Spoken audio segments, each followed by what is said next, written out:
siapa? Tuhan Yesus kudus dengan Yesus. Ya udah. Ya udah, Yesus yang kudus. Yesus bisa nggak mengangkat orang ke surga tanpa penumpahan darah? Nggak bisa karena manusia udah jatuh dalam dosa, nggak bisa menyatu. Terus Henok sama Elia tuh kayak mana? Ya, Elia itu kan diangkat masih di tempat penantian. Mana dalilnya itu? Yang diangkat ke surga, tapi kan nggak dikatakan di di surga menyatu dengan Allah, nggak ada. Mana dalilnya itu, Dek? Kalau bicara tuh pakai data lah, Dekku yang ganteng, sayang Uni. Bentar, aku harus lihat laptop lagi nih. Iya, pakai laptop lah, Dekku. Astagfirullahaladzim. Bacalah kitab Amsal pasal 3 nomor 5. Jangan percayalah kepada Tuhan, jangan bersandar kepada pengertianmu sendiri. Katanya manusia nggak ada yang nggak berdosa, semua berdosa.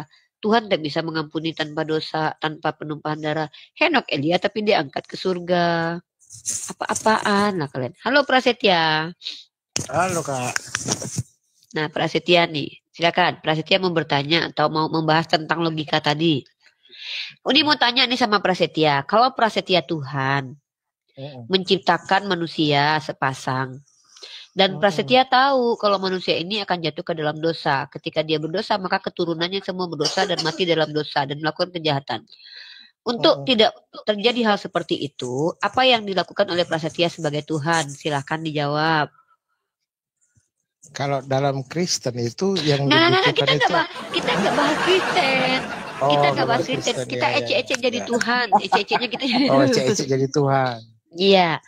Kalau Prasetya jadi Tuhan, menciptakan manusia sepasang.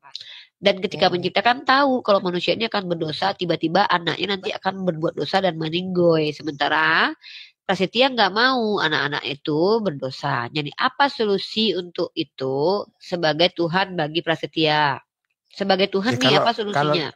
Kalau dia berdosa ya harus dihukum lah. Dihukum? Ya. Oke, pinter. Ya mati ya. Mati. Nah ketika manusia dihukum mati, itu berarti konsekuensi. Iya, konsekuensi dosa kan mati, Kak.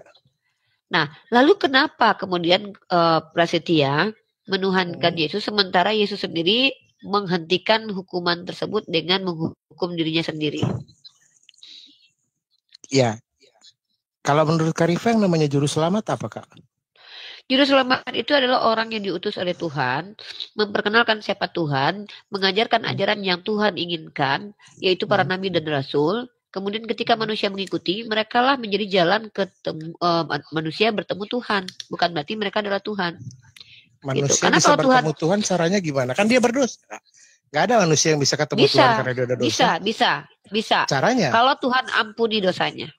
Nah, bagaimana dia bisa mengampuni dosa orang? Dia sudah mati. Dosa? Loh. Gak bisa, Kak. Kalau sudah dosa gak bisa ketemu Tuhan. Tunggu. Kan gak bisa bercampur. Siapa yang bilang kalau kita berdosa tidak bisa bertemu dengan Tuhan itu siapa yang bilang? Ya karena memang manusia itu dosa. Tuhan ini itu lucunya. Tuhan kalian hadir ke dunia itu di tengah-tengah orang berdosa, kenapa bercampur? Karena dia kalian katakan manusia. Bentar. Tapi katanya nggak bisa bercampur. Ini lucu nih. Makanya dia jadi manusia. Bentar, logika kalian. Nah, dia jadi manusia. Berarti dia Tuhan kalian nih, taruhlah nih Tuhan kalian suci. Dia tidak bisa berdekatan dengan manusia yang kotor. Maka karena ingin berdekatan dengan manusia, maka dia menjadi kotor gitu. Menjadi manusia, Kak. Menjadi kotor. Dulu. Dia menjadi mengkotorkan dirinya. Dia tidak menjadi kotor karena dia menjadi gini. Gini sebentar. Ya, itu tadi kan pemahaman Kak Rifa. Bentar Jeff, ini sama Prasetya dulu. Nah, ya kan? Oke. Gini. Berarti Tuhanmu tidak mampu mengampuni dosa manusia tanpa menjadi manusia. Harus jadi manusia. Nah, karena siapa yang mengharuskan? Kan manusia. Ya, yang mengharuskan siapa? Karena dia mau menyelamatkan manusia, Kak. Yang saya tanya, Prasetya dapat informasi kalau Tuhan harus jadi manusia untuk menyelamatkan itu dapat dari mana? Karena kalau baca Perjanjian Lama, Tuhan mampu menyelamatkan tanpa jadi manusia loh. Baca ayatnya. Sekarang saya tanya, siapa yang mengharuskan Tuhan harus jadi manusia untuk menyelamatkan manusia? Ini baru harus dijawab ya. Tidak, ya. Ya silakan. Silakan. Kalau yang bisa bantu nggak? Silakan. Soalnya pemahaman saya seperti itu sih.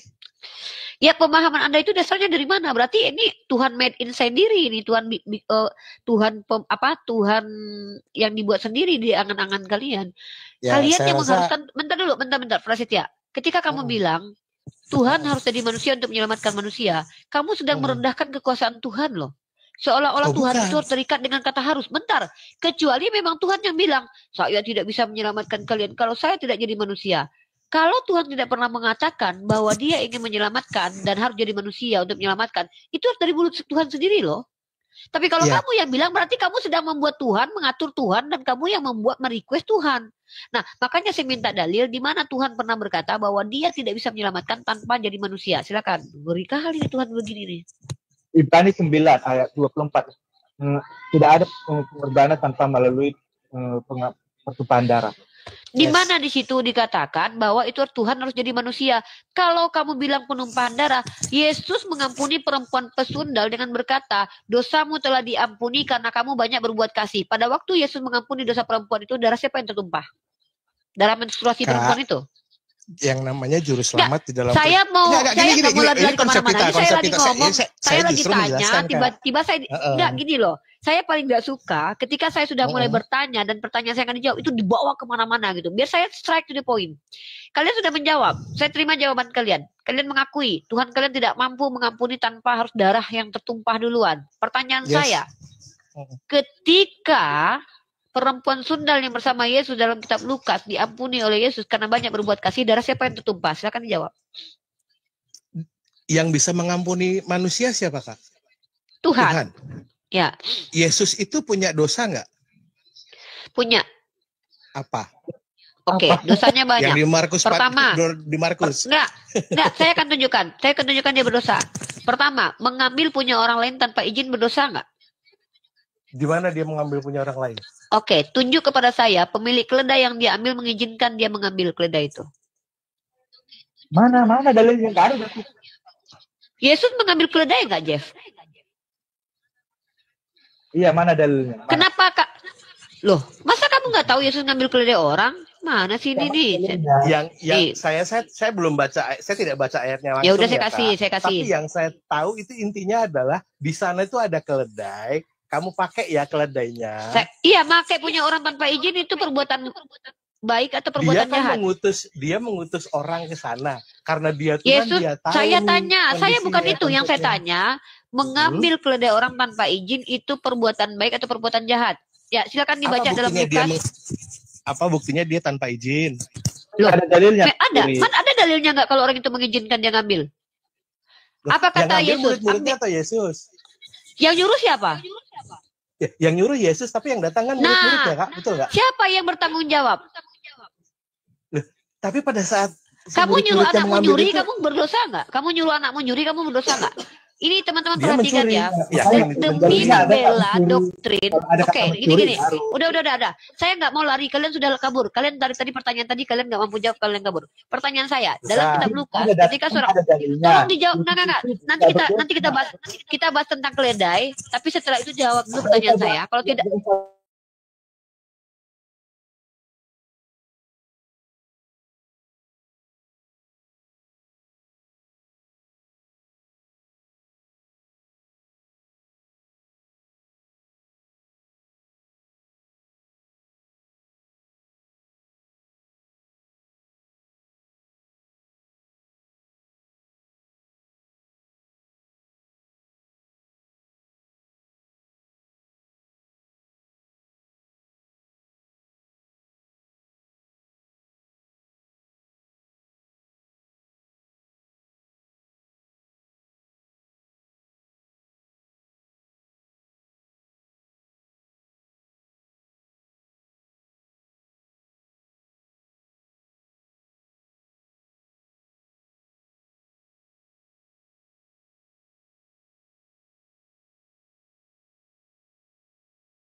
setelah saya, jangan kalian kabur dari pertanyaan saya. Kan kalian yang bilang Yesus tidak bisa mengampuni tanpa penumpahan darah. Betul nggak? Jawab berdua dulu. Kalian sepakat dulu lah. Jangan kalian tipu-tipu lah. Sudahlah ngomong nggak bertanggung jawab kalian. Betul nggak menurut kalian? Ya, Bisa nggak Yesus mengampuni? Saya tanya dulu Jeff. Udah Jeff, siapa yang ngomong ini? Satu-satu dulu. Kau tutup mic-mu. Prasetya, menurutmu bisa tidak Yesus mengampuni tanpa penumpahan darah? Silakan. Untuk bisa diampuni itu ya memang harus perlu pengorbanan, Kak. Korban. Oke. Sekarang saya tanya sama kamu. Dalil seorang perempuan, ya, ini saya kasih kamu data. Ya.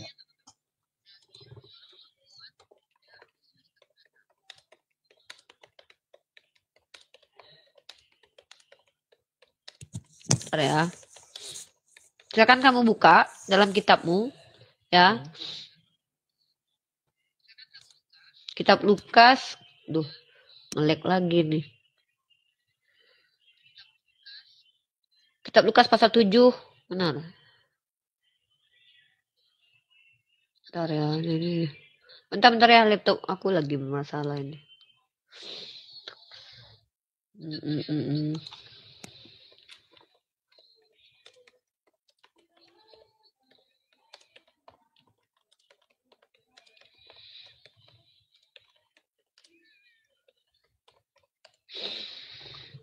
Lukas 7:47, silakan kamu buka dulu.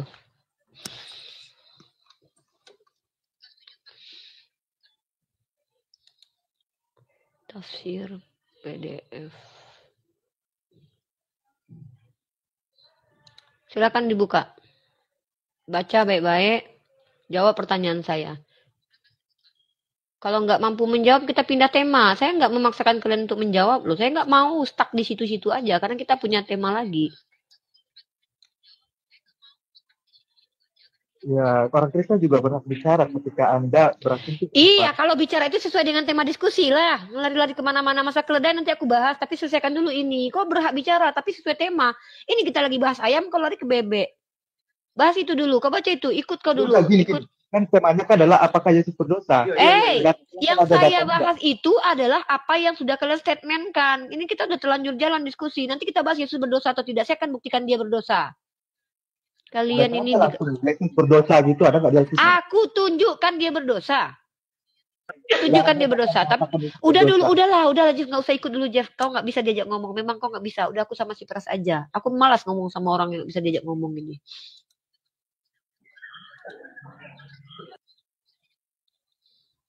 Memang takut kali kalian sama aku, Bang. Iya, takut aku sama kau. Takut digigit. Pras sudah baca, Pras? Sudah. Oke. Coba di situ saya ulangi ya diksinya ya, karena kamu sudah membaca, artinya saya harap kamu paham ya, jadi nggak perlu bertele-tele ya. Di situ dikatakan tadi dosanya yang banyak itu telah diampuni karena apa, Pras? Silakan dibaca, Pras.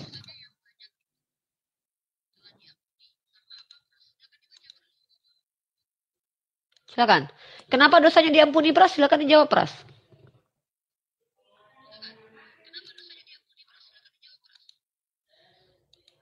Baca sesuai teks aja, nggak usah ditambah-tambahin, nggak usah dikurang-kurangi. Ngapain kayak gitu tuh, nipu-nipu kayak gitu.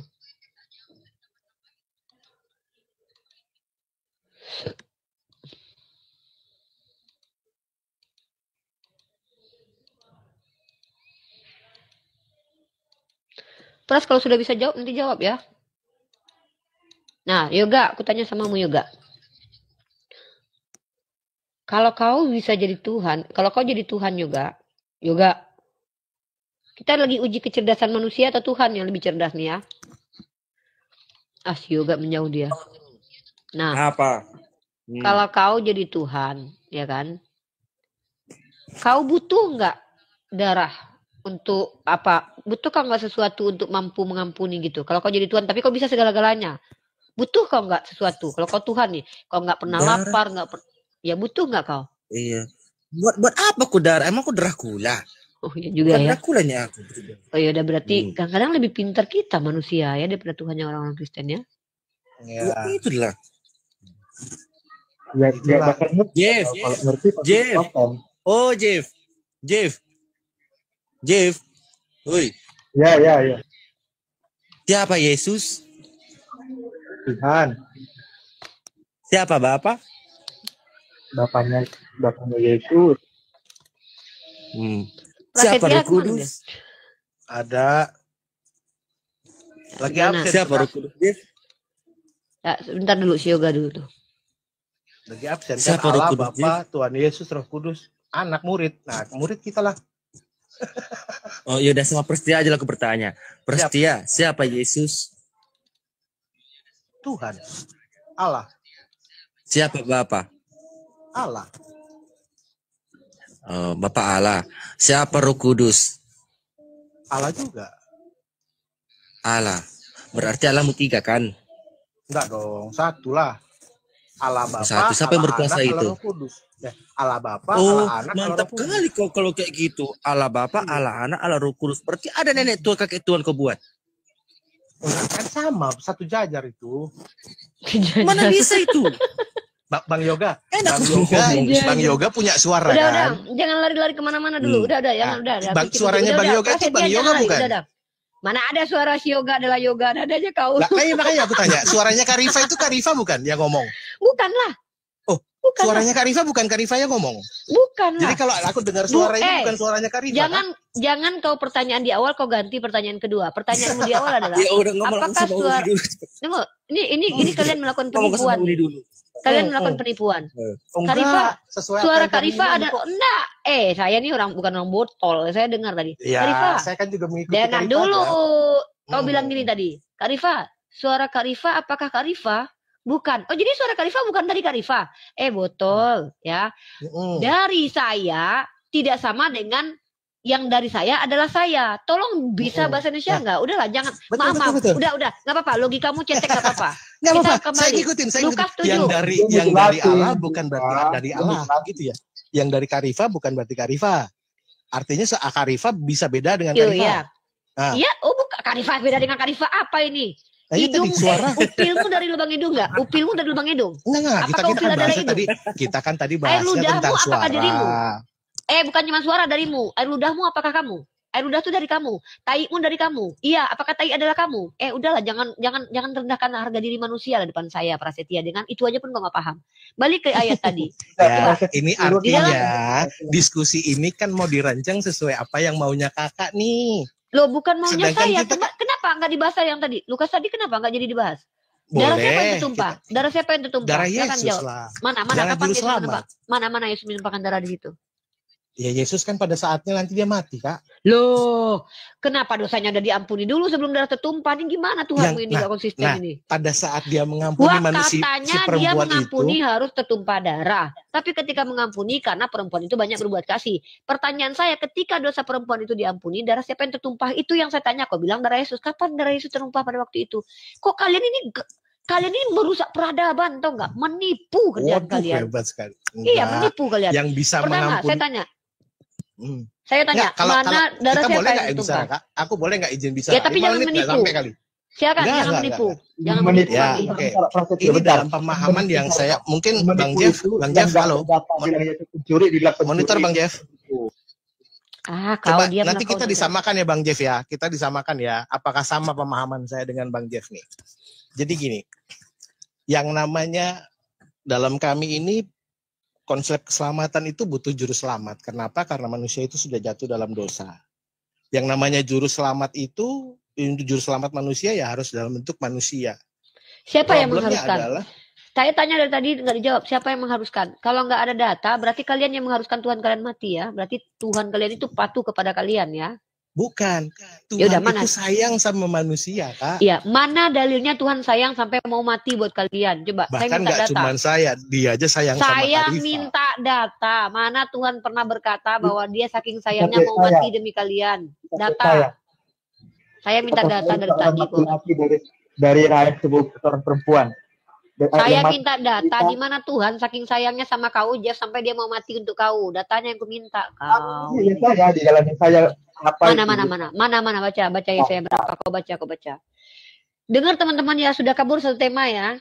Tema dalam Lukas pasal 7 tadi saya tanya, ketika Yesus mengampuni perempuan sundal itu, darah siapa yang tertumpah? Lihat tipuannya. Dibilang darah Yesus. Padahal Yesus waktu itu hidup, Yesus nggak lagi ngegorok dirinya. Yang bisa mengampuni itu ya Yesus sebagai Tuhan, Kak. Iya, tapi kan kau bilang kalau Yesus mengampuni harus tertumpah darah dulu. Tuhanmu nggak bisa mengampuni tanpa darah dulu. Kau bilang Tuhanmu bisa mengampuni, sementara kau sendiri percaya Tuhan kau tidak bisa mengampuni tanpa darah. Darah Ini itu untuk kontradiksi penebusan, loh. Kak. Oh, Ya, darah itu siapa? untuk menebus. Darah siapa yang darah menebus Yesus untuk perempuan? menebus. Ya udah, darah siapa yang menebus perempuan itu? Darah itu untuk menebus pada saat. Darah siapa yang menebus perempuan itu waktu dosanya diampuni? Darah siapa? Yang bisa mengampuni itu Tuhan. Tuhan mengampuni. Iya, Tuhan mengampuni. Iya. Bisa nggak Tuhan mau mengampuni tanpa penumpahan darah? Untuk menebus supaya kita bisa bersama lagi. Bisa tidak Tuhanmu itu mengampuni tanpa penumpahan darah? Tuhanmu nggak perlu menumpahkan darah untuk bersama manusia. Atau dia bisa jadi manusia untuk bersama-sama Tuhan, bersama-sama manusia. Apa dalilnya? Loh, buktinya Tuhanmu ada di dunia bersama manusia kan? Ya, supaya manusia selamat, konsep kekristenan dia harus jadi manusia dulu. Iya, kan? Siapa yang mengharuskan dia jadi manusia untuk selamat? Siapa yang mengharuskan? Tuhan. Berarti Tuhan mau. Mana datanya? Mana dia mau mengatakan saya mau jadi manusia? Mana dalilnya kalau dia mau jadi manusia untuk menyelamatkan kau? Kok kalian betul-betul Tuhan suka hati kalian ya? Kalian selama ini yang ternyata membuat rekayasa ini ya, bahwa kalian yang ingin Tuhan mati ya. Data. Tunjuk, baca. Di mana di situ Tuhan mau mati buat kau? Sendiri ya, saya tujuh. Bacalah, kok saya pula yang membaca. Berarti teman-teman perhatikan ya. Berarti selama ini Tuhan wajib, Tuhan nggak bisa ampuni. Itu adalah mereka sendiri teman-teman. Tuhan bikinan Paulus dan orang Kristen. Jadi mereka lah yang selama ini mendikte Tuhannya. Tuhan harus mati karena Tuhan menyelamatkan manusia. Karena kalau nggak menjadi manusia Tuhan nggak bisa. Nabi bernubuat. Fandi, mending si Jas turunkan aja lah. Ini orang nggak sopan banget. Kita lagi. Iya, turun ya. Jijik. Ya udah turun kalian kedua-duanya nggak apa-apa. Kami nggak butuh orang botol. Makin rusak peradaban negara kalian. Bukan kita mengatur-atur Tuhan, Kak. Justru karena dia ya makanya kalau gitu mana datanya? Yaudah mana datanya kalau gitu? Kapan Tuhan? Aduh Pandi tolonglah Pandi turunkan lah. Aku nggak bisa nurunin si Jeff ini loh. Beli kali aku nengok orang lagi ngomong potong-potong. Mending sama si Prasetya aja kita ngomong. Nggak bisa ini dia mengganggu dia dari tadi dilari-lari.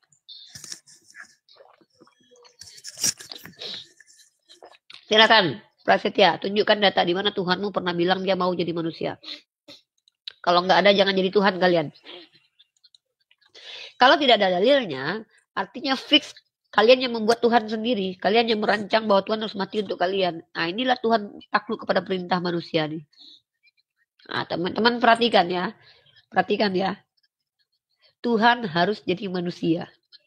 Tuhan nggak bisa memaafkan kalau dia nggak jadi manusia. Ini Tuhan buatan mereka, Tuhan buatan pagan. Ini dia. Ini yang kita saksikan. Kecuali memang mereka punya dalil kitab sucinya. Tuhannya pernah bilang, saya mau jadi manusia untuk menyelamatkan kalian. Karena kalau saya nggak jadi manusia, saya nggak bisa.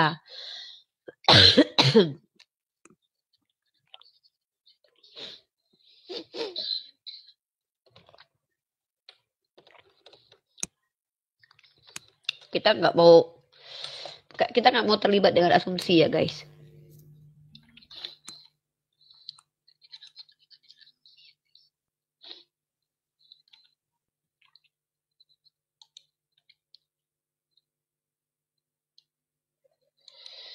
Nggak akan jumpa kalian datanya. Mana pernah Tuhan Bani Israel pengen jadi manusia? Mau ke lubang semut pun kalian jadi nggak ada. Itu nggak ada. Kalian ada-adakan ayat itu. Karena kalian, memang ajaran kalian itu konsekuensinya merendahkan Tuhan. Seolah kalian, Tuhan nggak bisa loh kalau nggak jadi manusia. Siapa bilang? Berarti Tuhan kalian, Tuhan yang tidak punya kemampuan. Ngeri kali nih. Makanya aku bilang, mending kalian Tuhan kan si Yoga aja tuh. Punya rencana dia. Lebih keren lagi rencananya. Si Pandi lagi. Tinggal dijentikkan jarinya kalau dia Tuhan. Mending nuhanin si Pandi aja lah.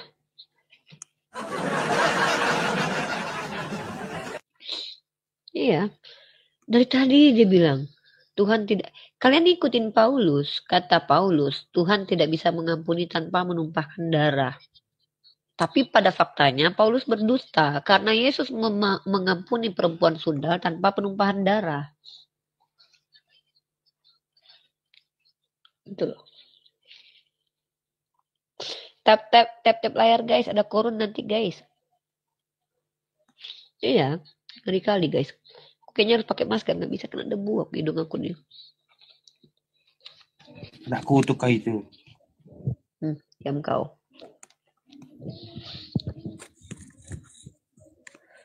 Sudah, menurut kau Yoga?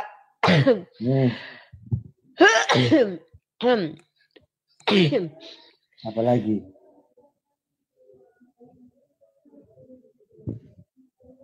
Menurut kau, kayak mana Tuhan yang kayak gitu, layak nggak dituhankan menurut kau? Ya tidaklah. Bagaimana dia layak dituhankan? Sedangkan dia aja berdoa kepada Tuhan. Ada Tuhan berdoa kepada Tuhan. Ya, selamat malam Pak Pendeta Jerry Bulolo. Selamat bergabung. Silakan Uni sama Pak Pendeta. Kemute. Yang saya tunggu nih. Malam. Ya, Pak Pendeta Jerry, silakan. Selamat malam. Malam Pak Ibu Pendeta. Uni. Ya, Selamat jadi Pak malam. Ya, jadi Pak Pendeta, tadi kedua jemaat Anda yang sudah kabur, yang satu saya kick karena nggak berhenti bicara, yang satu udah kabur. Saya cuma satu pertanyaan, Pak. Pertanyaan ini muncul dari doktrin orang Kristen yang mengatakan, yang diajarkan oleh Paulus dalam kitab Ibrani, Tuhan tidak bisa mengampuni tanpa penumpahan darah. Apakah itu betul, Pak? Silakan dijawab dulu, Pak. Iya, benar. Nah, waktu perempuan sundal yang diampuni oleh Yesus dalam kitab Lukas pasal 7, kata Yesus di situ, dosanya yang banyak itu telah diampuni karena dia banyak berbuat kasih. Pada waktu itu darah siapa yang tertumpahkan, Pak, sehingga dosanya terampuni? Lukas pasal 7 ya? Ya.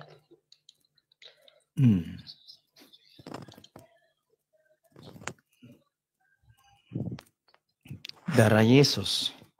Kapan Yesus darahnya tumpah waktu itu? Dia masih hidup, belum mati kok. Iya, jadi boleh saya jelaskan? Silakan, Pak. Ya, kalau berbicara konteks Lukas pasal yang ke-7, ayat yang ke berapa yang tadi ya? Ayat 47 ya. Saya akan bacakan, sebab itu aku berkata kepadamu, dosanya yang banyak itu telah diampuni.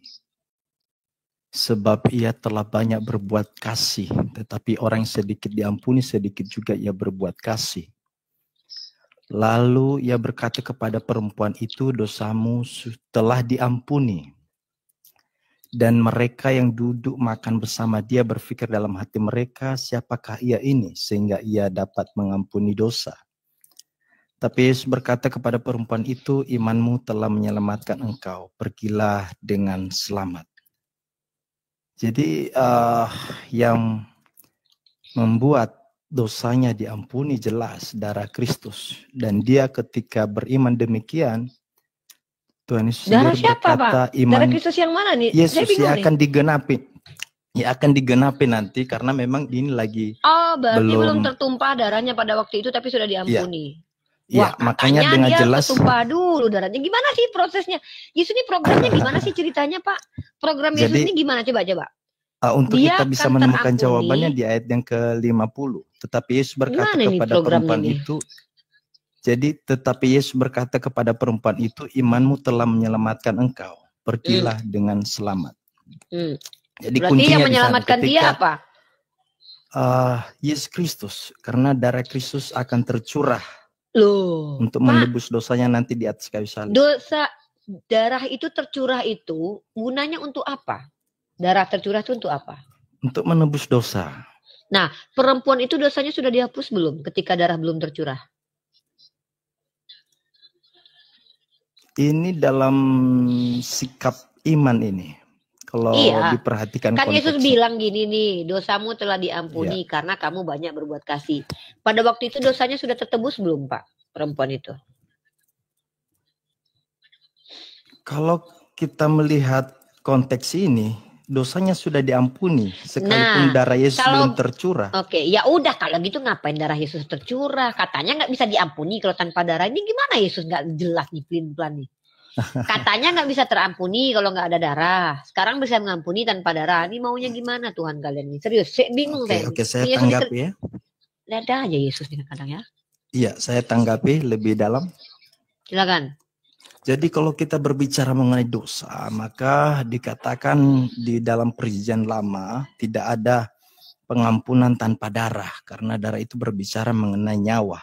Ya, makanya di dalam konteks Perjanjian Lama, ketika itu dilaksanakan dalam ritual keagamaan itu apa di Perjanjian Baru. Apa maksud bayang-bayang itu, Pak? Gambaran. Maksud gambaran itu apa? Nggak ngerti saya. Maksudnya gambaran itu gimana? Oh, kalian diampuni dosanya kalau iya, bayang-bayang itu apa maksudnya? Maksudnya gini nih, di imamat kan dibilang gini nih. Kalau kalian berbuat dosa, maka kalian harus kurbankan hewan nih. Bayang-bayang semu ternyata.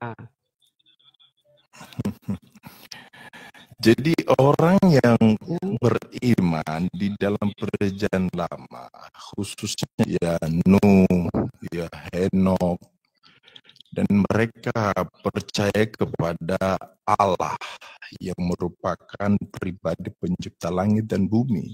Ya, sekalipun Yesus Kristus belum mengorbankan dirinya, belum turun ke dunia, tetapi akan digenapi nanti di dalam Perjanjian Baru. Nah, mereka sudah masuk dalam golongan diselamatkan. Berarti mereka sudah diselamatkan tanpa Yesus harus mati? Tidak, karena mereka beriman kepada Allah. Iya, mereka selamat yang akan menggenapi bayang-bayang penumpahan darah yang telah dilakukan. Pak. Waktu orang-orang zaman dulu beriman kepada Tuhan yang Bani Israel, mereka itu selamat nggak ngikutin apa yang diperintahkan Musa itu? Gimana Ibu Rifa? Orang Israel kan diperintahkan Tuhan nih, Musa hadir datang, bawalah hukum Taurat, ajarkan kepada orang Israel. Jadi Tuhan ketika memerintahkan Musa menjalankan hukum Taurat, seperti kalau kalian berdosa, kalian bisa nih menebus dosanya dengan cara apa di imamat? Dengan mengorbankan hewan ternak. Pada waktu itu dosa mereka benar-benar tertebus atau cuman hoax doang, Pak? Janji semua aja? Itu bukan hoax, tetapi itu penebusan yang tidak sempurna. Bukan tidak sempurna. Berarti Tuhan Anda memberikan hukum yang tidak sempurna gitu? Kalau kita melihat di dalam teks ini ngeri nih, Anda baca kitab Anda dulu. Ini begini Ibu Rifa, saya hanya menjawab dalam sudut pandang kekristenan. Bu Rifa boleh punya tanggapan yang lain, tetapi ini tanggapan kita dalam diskusi dalam ranah ilmiah begitu ya. Ilmiah. Jadi dalam data ya, Pak? dalam iman kami dosa itu harus ditebus ya dengan darah. Memang di dalam Perjanjian Lama darah domba disembelih itu tidak sempurna. Maka kalau kita melihat manusia telah jatuh ke dalam dosa dalam sudut pandang kekristenan sekali lagi, ya, yang memenuhi syarat untuk melakukan penebusan dosa adalah Allah itu sendiri, karena Dia harus menyatakan kasih dan keadilannya. Sebab Allah mengatakan kalau engkau melanggar perintahnya, engkau akan dihukum mati, engkau akan mengalami hukuman. Ya, maka untuk menyatakan kasihnya, Allah akhirnya berfirman. Ya, firman itu telah menjadi manusia, yaitu Yesus Kristus itu sendiri, dan itu memenuhi syarat untuk melakukan penebusan dosa manusia. Makanya di atas kayu salib dia mengatakan tetelestai, telah selesai. Karena telah menebus dosa-dosa manusia. Ya begitu Kak Rifa, ditanggapi silakan. Ya, kena mute itu. Gak ada suara. Tahu persis itu adalah doktrin Kristen. Pertanyaan saya adalah kekonsistenan Tuhan Anda. Pertama, Bisa tidak Tuhan Anda mengampuni manusia tanpa penumpahan darah? Itu jawab dulu. Bisa nggak? Ketika Anda begitu panjang kali lebar menceritakan tentang Tuhan Anda dan keinginan dan keharusan yang dia alami, masa nggak bisa jawab pas ini? Bisa nggak Tuhan Anda dalam kitab Anda mengampuni tanpa penumpahan darah? Bisa nggak? Tidak bisa, karena dia yang berkata harus kalau melalui begitu, penumpahan darah. Baru kalau ada begitu, perempuan sundal itu kenapa bisa diampuni? Di situ dikatakan karena banyak berbuat kasih. Siapa yang berbohong, Anda atau Yesus? Saya tadi sudah jawab sama Ibu Rifa. Yang menebus dosa perempuan ini adalah Yesus Kristus. Di mana tertulis bahwa darah Yesus tertumpah pada waktu itu? Di ayat yang ke-50. Tetapi Yesus berkata kepada perempuan itu, imanmu. Ini dia percaya bahwa Yesus Kristus itu menyelamatkan dia. Di mana dia percaya kalau Yesus mati di tiang salib? Dia kan belum mati di tiang salib. Bagaimana mungkin mempercayai sesuatu yang belum terjadi? Oke, baik. Ini kan salah satu perempuan berdosa yang datang kepada Yesus Kristus. Dan pada saat itu juga banyak murid-murid. Lihat, tentunya perempuan ini mendengar bahwa tujuan kedatangan Yesus untuk menyelamatkan manusia yang berdosa. Iman inilah yang muncul dalam kehidupan perempuan yang berdosa. Iman apa? Iman apa? Iman bahwa Yesus mati di tiang salib. Iya. Bagaimana dia mengimani sesuatu yang belum terjadi? Nah, itu iman. Dia percaya sesuatu belum terjadi. Coba tunjukkan dalil kalau perempuan itu tahu kalau Yesus akan mati untuk menebus dosa dia. Dari mana Anda tahu informasi ini? Ini ngeri loh. Informasi yang tidak tertulis Anda bisa tahu. Informasi tentang keinginan Tuhan Anda bisa tahu. Ketika Anda bicara tadi, Tuhan Anda bilang tadi, Tuhan harus mati. Pertanyaan saya, yang mengharuskan Tuhan harus mati ini siapa, Pak? Untuk menyatakan keadilan dan Iya. Tunjukkan kepada saya. Dari mana perempuan ini tahu kalau dosanya akan diampuni? Bukan itu pertanyaannya. Dari mana Maria tahu ya? Karena Anda menuduh Maria Magdalena ini diampuni karena dia beriman bahwa Yesus akan mati di tiang salib, begitu kan? Iya, benar. Dari mana Anda tahu itu? Informasi itu tahu dari mana? Karena dia melihat sendiri bahwa Yesus bersama-sama dengan dia. Bahkan ini juga telah dinubuatkan. Orang kalau lihat kok Anda hebat kali ya. Orang Kristen hebat ya, orang ngelihat aja bisa tahu. Saya jelasin dulu Ibu Rifa. Ya, secara ini saya jelasin dulu. Kalau kita melihat sebelum Yesus lahir ke dalam dunia, ya, tentunya selaku orang Yahudi, ya, orang-orang pada saat itu telah mendengar, ya, bagaimana Yesus tujuannya datang ke dalam dunia. Kalau kita melihat datanya tadi dalam Matius 1 ayat yang ke 23 ya, dikatakan begitu, atau ayat yang ke-21, ia akan melahirkan anak laki-laki dan engkau menamakan dia Yesus karena dialah yang akan menyelamatkan. Pak, kejadian Pak, saya lagi nanya si Maria, kenapa Bapak bisa tahu kalau dia saya lagi bertanya ini pikiran dasar, Maria yang ini Bapak dasar imannya. Saya jawab. Emang Maria baca kitab Taurat?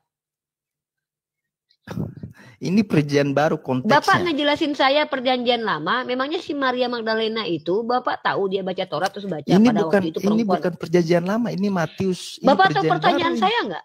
Pertanyaan saya tahu nggak? Pertanyaan saya ketika Anda menjelaskan bahwa Maria Magdalena itu diselamatkan karena dia percaya Yesus akan mati menjadi terkutuk di tiang salib, itu Anda tahu dari mana kalau Maria Magdalena tahu bahwa Yesus akan mati menebus dosa dia sehingga dia diampuni? Karena Yesus di ayat itu mengatakan, dosamu diampuni karena kau banyak berbuat kasih, bukan karena darah. Yesus sendiri sudah mengatakan di situ, kau diampuni karena kau banyak berbuat kasih. Tiba-tiba Anda muncul tahun 2025 mengatakan perempuan itu diampuni karena dia itu beriman bahwa Yesus itu akan mati, padahal Yesus belum mati. Pak, siapa ini yang berbohong nih? Anda atau Yesus yang lebih tahu? Yesus pada waktu itu hidup bersama wanita itu. Yesus mengatakan di ayat itu, dosamu diampuni karena kau banyak berbuat kasih. Tiba-tiba Anda bilang, dosanya diampuni karena dia beriman Yesus mati untuknya nanti di hari kesekian-sekian. Dari mana Anda tahu itu? Ini pemikiran orang loh yang Anda ceritakan ke saya loh. Saya nggak bawa pemikiran orang. Saya bawa dalil tertulis apa kata Yesus. Saya tanggapin Ibu. Oke, diberikan waktu. Silakan. Ya, kalau Silakan. supaya Ibu Rifa lebih paham, coba baca baik-baik dengan teliti ya. Itu seluruh Lukas pasal 7 sampai selesai. Dan di situ sebenarnya jawabannya bagaimana Maria ya melihat dengan jelas bahwa Yesus adalah Tuhan yang akan menebus dosa-dosanya. Itulah sebabnya dia merendahkan diri, datang kepada Yesus Di ayatnya dan mana, Pak? Di melakukan ayat perbuatan mananya? kasih. Tepatnya di ayatnya mana, Pak? Dia tahu kalau Yesus ini akan mati menebus dosa dia. Padahal yang mengampuni Yesus. Lucu teman-teman ya, yang mengampuni Yesus. Tapi Bapak ini justru mengambil sudut pandang Maria Magdalena. Yang mengampuni padahal Yesus loh. Ini sama kayak gini ya. Nih ilustrasinya gini nih. Sebelum Saya memberikan kepada Anda baju karena Anda laki-laki. Tiba-tiba ada yang nanya, kenapa kamu diberikan baju? Ya karena dia memandang bahwa si Rifa ini kaya, makanya dia diberikan baju. Dari sisi orang yang diberi baju Anda jawab, padahal yang memberikan baju saya. Tentu niat memberi baju itu saya yang punya niat. Kenapa Uni Rifa memberikan baju kepada Jerry? Karena dia orang miskin misalnya. Itu alasan dari saya. Tuh. Saya yang harus menjawab alasan itu. Tiba-tiba si Fandi tanya, Pak Jerry, kenapa Uni Rifa memberi baju kepada Anda? Karena saya ini percaya kalau dia itu orang kaya. Padahal kenapa saya bisa memberi baju itu datang dari saya asbabnya. Yesus bilang, kau diampuni karena kau banyak berbuat kasih. Yesus tahu, Yesus yang ngomong. Tiba-tiba Anda bilang, dia diampuni karena si Maria tahu bahwa nanti dia akan ditebus. Lah yang ampuni kan Yesus. Kok karenanya ada pada diri Maria? Satu itu. Yang kedua, Anda kok begitu tahu apa yang diinginkan Maria dan dipikirkan Maria sementara tidak tertulis sedemikian di kitab Anda?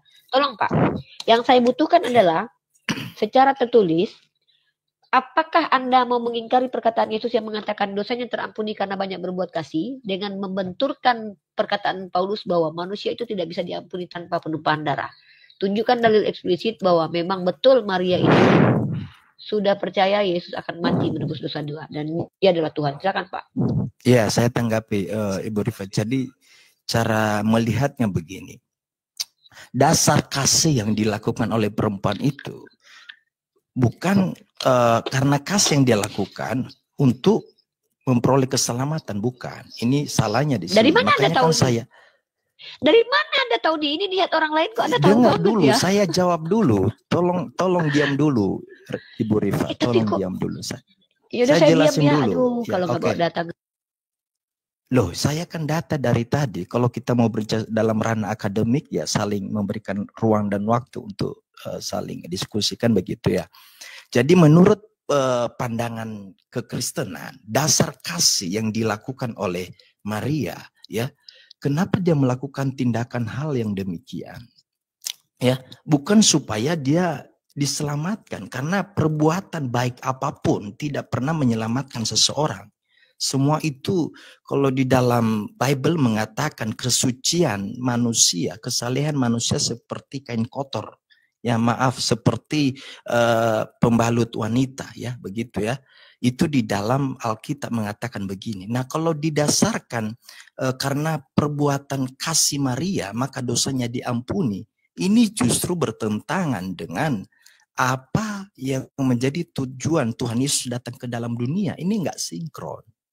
Makanya kan saya memberikan jawaban tadi yang memastikan perempuan ini diampuni oleh Yesus Kristus, dosanya diampuni karena Yesus sendiri berkata karena dia memiliki iman. Imannya itu apa? Dia percaya ya bahwa Yesus akan menebus dosanya. Ya begitu, Ibu Rifa, silakan. Jadi ganti-gantian. Ya, tolong Anda tahu saya. dari mana? Anda tahu dari mana kalau perempuan itu percaya bahwa Yesus akan mati untuk dia? Anda tahu dari mana? Ya, saya minta datanya. Saya tadi sudah buka data dalam Matius itu. Matius 1 ayat 23. Matius 1 ayat 21 deh. 21, 23, nomor 21. Iya. Oke. Teman-teman perhatikan ya, perbuatan baik di iman Kristen itu seperti pembalut ya, teman-teman ya. Ngeri kawan-kawan. Hukum Taurat terkutuk, kesalehan, terkutuk, bukan perbuatan baik. Iya, baik. Perhatikan teman-teman ya, ini ajaran Kristennya agak lain ya. Mereka itu berpihak kepada kejahatan. Coba bayangkan, perbuatan baik kesolehan itu pembalut. Taurat Tuhan terkutuk. Dia bilang tadi apa? Taurat Tuhan tidak sempurna, sementara dalam Mazmur Tuhan itu Taurat Tuhan sempurna. Ngeri banget ajaran Kristen ini, agak bertentangan. Oke, kita baca Matius 23 nomor. Ya, perbuatan baik itu seperti pembalut, teman-teman. Ya, kalian orang Kristen nggak boleh soleh. Bukan perbuatan baik, kesalehan. Kesalehan itu kan orang yang berbuat baik. Kesalehan itu adalah orang yang berbuat baik, Pak. Mana sih, Pak? Matius 23 nomor. Loh, orang saleh itu kan orang yang berbuat baik. 21 sampai 23. Ya, kita baca ya. Ayat 21. Ya, ini dasarnya tadi ya, bahwa Bapak ini mengatakan perempuan itu berbuat baik karena dia tahu Yesus akan mati untuk dia menembus dan bangkit dari ketiga gitu ya. Kita baca. Iya. Kita baca teman-teman. Karena itu barang siapa bersumpah demi misbah, ia bersumpah demi misbah dan juga demi segala sesuatu yang terletak di atasnya. Dan barang siapa bersumpah demi bait suci, ia bersumpah demi bait suci dan juga demi dia yang diam di situ. Dan barang siapa bersumpah demi sorga, ia bersumpah demi tahta Allah. Pak, ini bukan pemikiran dan perkataan si Maria Magdalena, Pak. Ini cuma Tuhan Anda lagi ngomong. Dan barang siapa bersumpah demi sorga, ia bersumpah demi tahta. Itu datanya di mana itu? Sorry. Matius 23 kan? Ini Matius 1. Matius 23 tadi katanya. Matius 1. Matius 1 ayat 2 Pak, ayat 21 sampai 23. Ya. Makanya diperhatikan baik-baik itu. Pak, makanya sebelum menjelaskan apa-apa, Bapak tuh ayat dulu sampaikan. Kita yang butuh tuh ayat ini, Pak, bukan penjelasan Bapak yang kita butuhkan ayat. Baru penjelasan. Matius 1 saya bacakan nomor biar 23. Ya biar Matius 1 nomor 23. Ya nomor 21 sampai 23. Oke. Matius 1 nomor. Teman-teman pendengarkan ya. Perikop ayat ini adalah kelahiran Yesus Kristus, teman-teman ya. Kok ada Maria Magdalena di situ? Ia akan melahirkan anak laki-laki dan engkau akan menamakan dia Yesus. Karena Pak, Maria Magdalena di mana Pak di sini? Saya lagi nanya, kok Bapak tahu Maria Magdalena itu percaya kalau Yesus akan mati? Enggak, baca aja dulu, baca belum selesai. Saya lagi nanya Maria, ya. Ia akan melahirkan anak laki-laki dan engkau akan menamakan dia Yesus karena dialah yang akan menyelamatkan umatnya dari dosa mereka. Hal itu terjadi supaya genaplah yang difirmankan Tuhan oleh Nabi. Sesungguhnya anak darah itu akan mengandung dan melahirkan seorang laki-laki. Saya tahu banget ayat ini, Pak. Dan bla bla bla. Sudah bangun dari tidurnya. Ini kan Yusuf, bukan Maria Magdalena, Pak. Kenapa Bapak bilang Maria Magdalena itu percaya bahwa dia akan diselamatkan bawa ayat ini, Pak? Kaitannya apa? Relevansinya jadi begini, apa, Pak? Oke, ya saya jelaskan korelasinya, boleh? Dalam sudut pandang saya sekali Pak, lagi. Bapak, coba saya tuh lagi adalah, nanya. Coba ulangi pertanyaan saya, Pak. Biar Bapak paham pertanyaan saya. Saya tuh straight to the point, Pak. Ini korelasinya. Saya lagi tanya, Pak. Saya mau Bapak ulangi pertanyaan saya. Saya sudah tangkap pertanyaannya. Ya, silakan diulangi. Dari mana? Ya. Bapak tahu kalau Maria Magdalena itu berbuat baik, niatnya bukan untuk berbuat kasih, betul-betul berbuat kasih, tapi karena dia tahu bahwa Yesus itu akan menyelamatkan dia dengan mati di tiang salib menembus dosa. Pak, justru secara psikologis, Pak, kalau dia tahu bahwa Yesus mati, buat dia ngapain dia berbuat baik lagi, Pak? Perempuan Sunda loh, Pak. Ya, sekarang Bapak di mana? Dari mana Bapak tahu? Kalau Maria Magdalena itu niat berbuat baiknya itu, ini niat orang loh yang kita bicarakan loh. Masa Bapak bisa tahu niat orang tanpa ada orang itu yang mengatakan langsung? Ini gokil banget Pak Jerry ini ya. Sekarang Pak, dari mana Bapak tahu tuh? Iya, dasarnya itu dari mana kita tahu?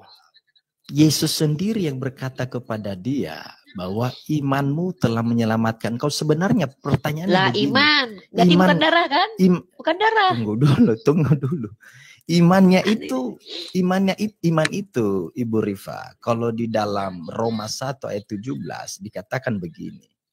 Iman itu adalah sebab di dalamnya nyata kebenaran Allah yang bertolak dari iman dan memimpin kepada iman, seperti ada tertulis orang benar akan hidup oleh iman.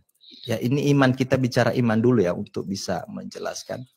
Jadi kalau berbicara iman juga di dalam Ibrani 11 ayat 1, iman adalah dasar dari segala sesuatu yang kita harapkan dan bukti dari segala sesuatu yang tidak kita lihat. Memang Maria belum melihat penumpahan darah itu tercurah baginya, ya, karena Yesus kan mengatakan kepada dia pada saat itu, dosamu telah diampuni. Nah, karena imannya ini tadi. Pak, Bapak kok ayatnya dipelintir sih? Yesus di situ berkata, dosamu diampuni karena kau banyak berbuat kasih. Pak, ini ngeri berbuat banget loh. kasih. Orang Kristen Itu kok bang, orang Kristen ini gampang banget ini boleh Ibu, mempinter. sorry, klarifikasi. Boleh Ibu Feri Pak baca ayat yang ke-50? Pak, ayat yang itu tidak dijawab, dibuang, lalu dibawa dengan ayat yang lain. Padahal di situ jelas karena Iya, kau Ibu berbuat Rifa kasih. jangan berhenti di ayat ke-47. Loh. Coba baca ayat-ayat seterusnya. Saya akan tunjukkan. Konsletnya di sana. Oke, kita tunjukkan Nah. teman-teman ya. Iya. Pertama teman-teman ya, dari tadi pertanyaan saya tidak terjawab. Di mana Bapak tahu kalau Maria Magdalena itu berbuat baik karena dia tahu Yesus akan mati untuknya? Dari mana Bapak tahu? Itu pertanyaan saya ya. Yang ini pertanyaan hebat nih. Kenapa? Masa Pak Jerry bisa tahu dia alasan Maria Magdalena berbuat apa ya kan? Lukas 7 ya, kita buka Lukas 7. Sadis teman, sadis kawan, baca satu perikop kita. Mana dia nih? Yesus Ayat yang ke-50, jawabannya di situ. Ya, bentar Makanya jangan dulu. berasumsi dulu, Iya. baca baik-baik. Loh, saya nggak berasumsi nih. Teman-teman ya, seorang Farisi mengundang Yesus untuk, dari 36 saya baca. Dengarkan ini satu perikop kawan-kawan. Kalian tahu nanti jawabannya gimana. Seorang Farisi mengundang Yesus untuk datang makan di rumahnya. Yesus datang ke rumah Farisi itu lalu duduk makan. Di kota itu ada seorang perempuan yang terkenal sebagai seorang berdosa. Ketika perempuan itu mendengar bahwa Yesus sedang makan di rumah orang Farisi itu, datanglah ia membawa sebuah buli-buli pualam berisi minyak wangi. Sambil menangis ia pergi berdiri di belakang Yesus dekat kakinya lalu membasahinya itu dengan air. Sambil menangis ia pergi berdiri dengan air matanya dan menyekanya dengan rambutnya. Kemudian dia menciumi kakinya dan meminyakinya dengan minyak wangi itu. Ketika orang Farisi yang mengundang Yesus melihat hal itu, ia berkata dalam hati, jika ia ini nabi, tentu ia tahu siapakah dan orang apakah perempuan yang menjamahnya ini. Tentu ia tahu bahwa perempuan itu adalah seorang berdosa. Lalu Yesus berkata kepadanya, Simon, ada yang hendak kukatakan kepadamu. Sahut Simon, katakanlah guru. Ada dua orang yang berhutang kepada seorang pelepas uang. Yang seorang berhutang 500 dinar, yang lain 50 dinar. Karena mereka tidak sanggup membayar, maka ia menghapuskan hutang kedua orang itu. Siapakah di antara mereka yang akan terlebih mengasihi dia? Jawab Simon, aku kira dia yang paling banyak dihapuskan hutangnya. Kata Yesus kepadanya, betul pendapatmu, ya, orang yang paling banyak dibayarkan hutang. Nih, ya. Dan sambil berpaling kepada perempuan itu, ia berkata pada Simon, engkau lihat perempuan ini. Ini lagi-lagi Yesus yang ngomong loh, membantah kata Yesus, silakan. Engkau lihat perempuan ini. Aku masuk ke rumahmu, namun engkau tidak memberikan aku air untuk membasuh kakiku. Tetapi dia membasuh kakiku dengan air mata dan menyekanya dengan rambutnya. Engkau tidak mencium aku. Tetapi saja aku masuk, ia tidak henti-hentinya mencium kakiku. Mwah! Engkau tidak meminyaki kepalaku dengan minyak, tetapi dia meminyaki kakiku dengan minyak wangi. Sebab itu aku berkata kepadamu, dengarkan saudara-saudaraku. Unirifa selalu menyampaikan perkataan Yesus ya. Dosanya yang banyak itu telah diampuni, sebab ia telah banyak berbuat kasih. Standing point saya adalah, ketika kalian katakan Tuhan kalian tidak bisa mengampuni tanpa penumpahan darah, kenapa? Perempuan ini dosanya terampuni tanpa ada darah tertumpah. Lalu Pak Jerry menjawab, iya, karena perempuan itu berbuat baik karena dia tahu kalau dia nanti akan ditebus sama Yesus. Dari mana Bapak tahu? Pak Jerry menjawab, dari ayat 50. Mana itu? Dan mereka yang duduk makan bersama dia berpikir dalam hati mereka, siapakah ia ini? Sehingga ia dapat mengampuni dosa. Bahkan penulis kitab Lukas pun tahu isi hati orang lain. Hebat, memang orang Kristen memang yang hebat. Penulis kitab Lukas tahu isi hati orang lain. Pak Jerry tahu isi hati Maria Magdalena. Emang mereka ini luar biasa. Dan mereka yang duduk makan bersama dia berpikir dalam hati. Wow! Pikiran hati orang bisa tertulis. Siapakah ia ini? Sehingga dapat mengampuni dosa. Ini kok bisa lah, ini pikiran hati orang bisa kebaca. Ya, Tetapi Yesus berkata kepada perempuan itu, imanmu telah menyelamatkan engkau. Pergilah dengan selamat. Di mana tertulis di sini kilu pirimpin ititeu kalau Yesus akan mati untuk menebuskan dosa. Dari mana itu Pak Jerry? Silakan dijawab. Ya, sebenarnya sudah saya jawab dari tadi, tapi tak jawab ulang. Menurut Ibu Rifa dalam memaknai, menafsirkan teks ini adalah dasar untuk selamat itu berbuat baik, kan di sini pengampunan itu muncul di sini karena berhentinya di ayat yang ke-47. Ya, tetapi kalau di dalam kekristenan, iman kekristenan kan kepada mereka yang memiliki iman, di mana Yesus sendiri yang berkata di konteks ini bahwa hai perempuan, imanmu telah menyelamatkan engkau, pergilah dengan selamat. Ya, bagaimana nanti setelah itu kemudian Yesus Kristus kan melakukan karya ya penebusan dosa di atas kayu salib ya, kurang lebih seperti itu Ibu Rifa penjelasan dari saya. Boleh kita beda keyakinan. Iya, nggak apa-apa. Tapi saling menghargai. Coba. Jadi memang di dalam kekristenan adalah tidak ada pengampunan tanpa penumpahan darah, itu final itu. Ya. Kalau Henok dan Elia itu berdosa nggak Pak? Berdosa.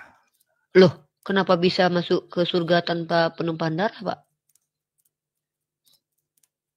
Ini Mbak pindah tema ini. Iya, pindah tema kan udah selesai tadi. Kan udah selesai kan?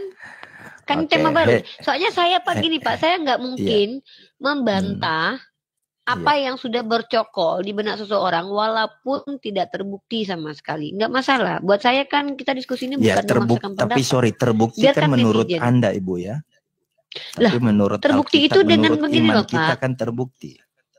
Iya, kalau menurut iman Bapak, menurut amin saya nggak terbukti karena saya nggak lihat Maria Magdalena itu berbuat kasih karena dia tahu bahwa Yesus mau mati, nggak ada. Itu tambahan Bapak aja, karangan Bapak aja, ya. Nah sekarang gantian tuh pertanyaannya tuh, udah lewat ya kan? Ngapain kita berputar-putar di situ aja Bapak San? Jadi Pak, kalau Henok dan Elia itu berdosa, kenapa dia bisa selamat Pak? Darah siapa yang tertumpah untuk mereka Pak? Darah Kristus. Lah.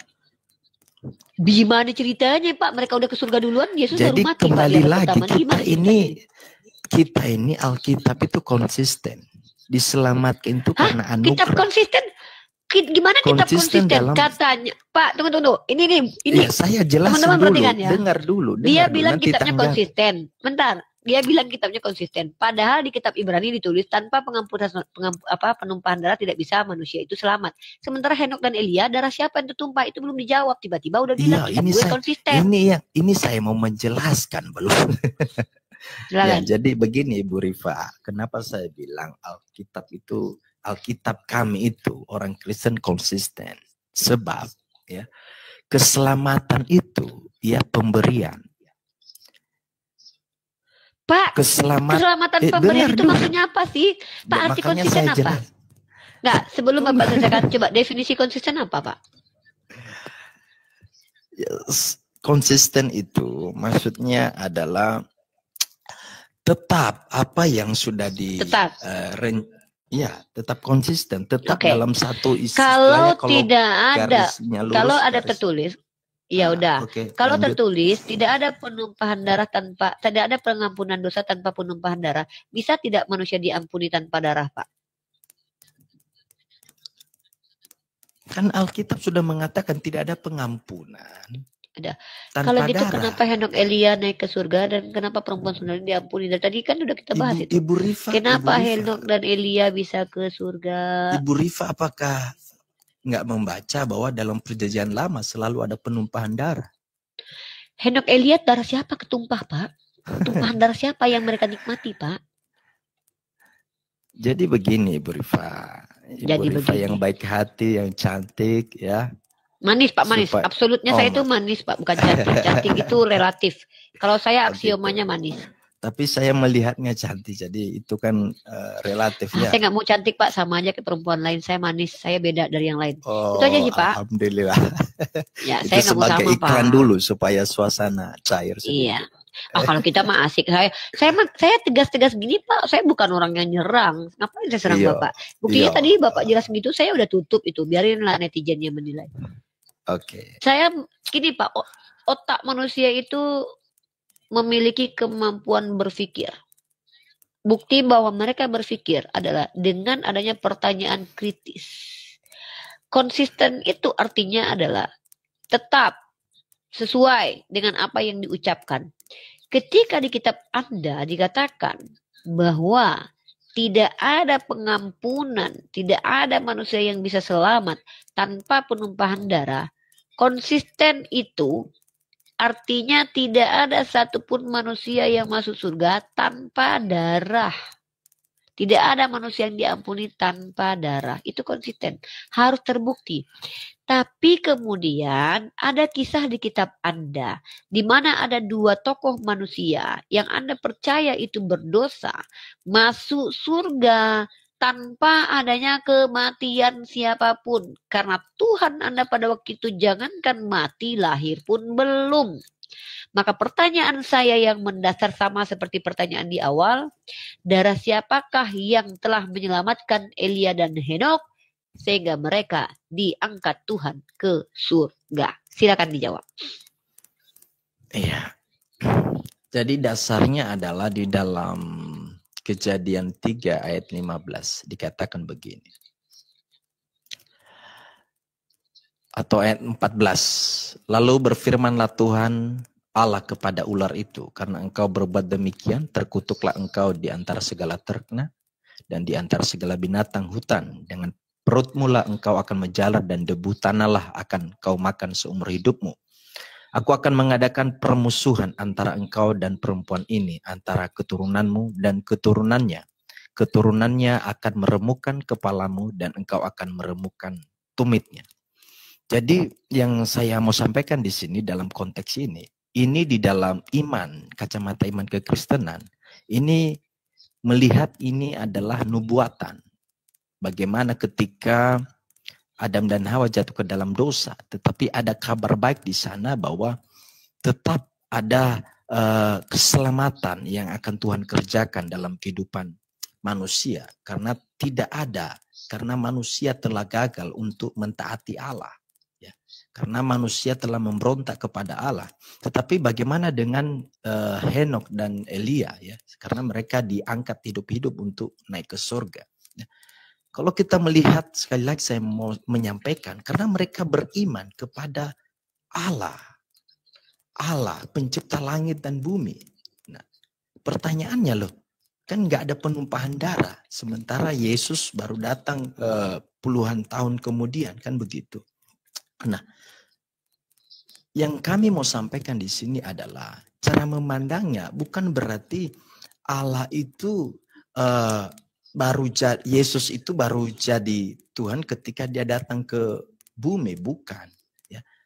Kalau kita melihat di dalam konteks iman kekristenan, makanya kan di iman kita ada namanya Allah Bapa, Allah Putra, Allah Roh Kudus. Ya. Tetapi ketika Elia, ya Henok, ya percaya kepada Allah, ya Tritunggal ini, ya maka dia akan diselamatkan. Itu Ibu Rifa. Terus darah siapa Pak yang ditumpahkan sama Henok sama Elia? Kembali lagi darahnya Yesus, karena dalam ranah perjanjian lama itu bayang-bayang yang akan digenapi oleh Yesus Kristus di dalam perjanjian baru. Jadi Elia Henok udah ke surga dulu sebelum darahnya tumpah gitu. Iya, benar. Berarti bisa ke surga dulu dong sebelum darahnya tumpah. Ya kalau gitu ngapain darahnya tumpah coba? Tetap akan harus digenapi karena konsisten tadi kan tetap. Iya mana prosedur mana aturan dari Tuhan bilang kalau Henok Elia itu dia selamat harus ditumpahkan darah itu di mana itu? Itu kan di kitab Ibrani Pak aturan itu. Aturan bahwa pengampunan karena darah itu kan si Paulus yang bilang kan baru setelah perjanjian lama itu masanya itu ribuan tahun Pak. Nih ribuan tahun nih. Tiba-tiba muncul di abad pertama Paulus menulis kitab Ibrani nggak ada ceritanya pengampunan kalau nggak pakai darah. Tiba-tiba Henok Elia udah ke surga. Ke surganya darahnya nanti utang darah dulu Tuhan ya. Pak gini loh Pak ya. Boleh. Berdoktrin itu boleh, nggak apa-apa. Tapi mbok yo ojo ngono kayak ngene iki mbok mlaku-mlaku nang dindi ngono kuwi lho Pak. Iki jenenge iki aku nak nakone iki lho. Kata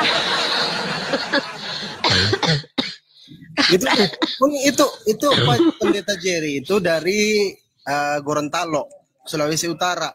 Nggak bisa kau pakai bahasa Madura, nggak bisa kau pakai bahasa Burundi, nggak bisa. Kau bayangkan Bahasa Cina lah aja Ibu Rifa, bahasa Cina. Iya, lu orang kalau pakai. Lu orang bilang tadi ya. Lu bilang tadi dalam kitab Ibrani ya. Wasa. Lu bilang dalam kitab Ibrani ya, itu kau bilang tidak ada pengampunan tanpa itu darah tumpah. Tapi ternyata itu ada Tuhan lu orang sudah naik ke surga baru ribuan tahun baru Tuhan lu mati ya baru tumpah darah. Itu kalau memang betul Tuhan lu butuh darah untuk tumpah itu kenapa sudah di surga? Hah? Oke, saya tanggapi Ibu Rifa. Jadi jawabannya adalah ya Yesus kan belum ditumpahkan darahnya karena Elia dan Henok. Jadi jawabannya sekali lagi. Tapi Elia dan Henok sudah ke surga. Sudah ke surga. Jawabannya begini. Kalau karena begini. Bentar dengar. Elia dan Bapak, Henok saya ilustrasi percaya kepada saya kasih ilustrasi. Allah Abraham, Ishak dan Yakub. Iya, berarti nggak ada kaitannya sama Jadi darah. mereka percaya kepada Yesus juga.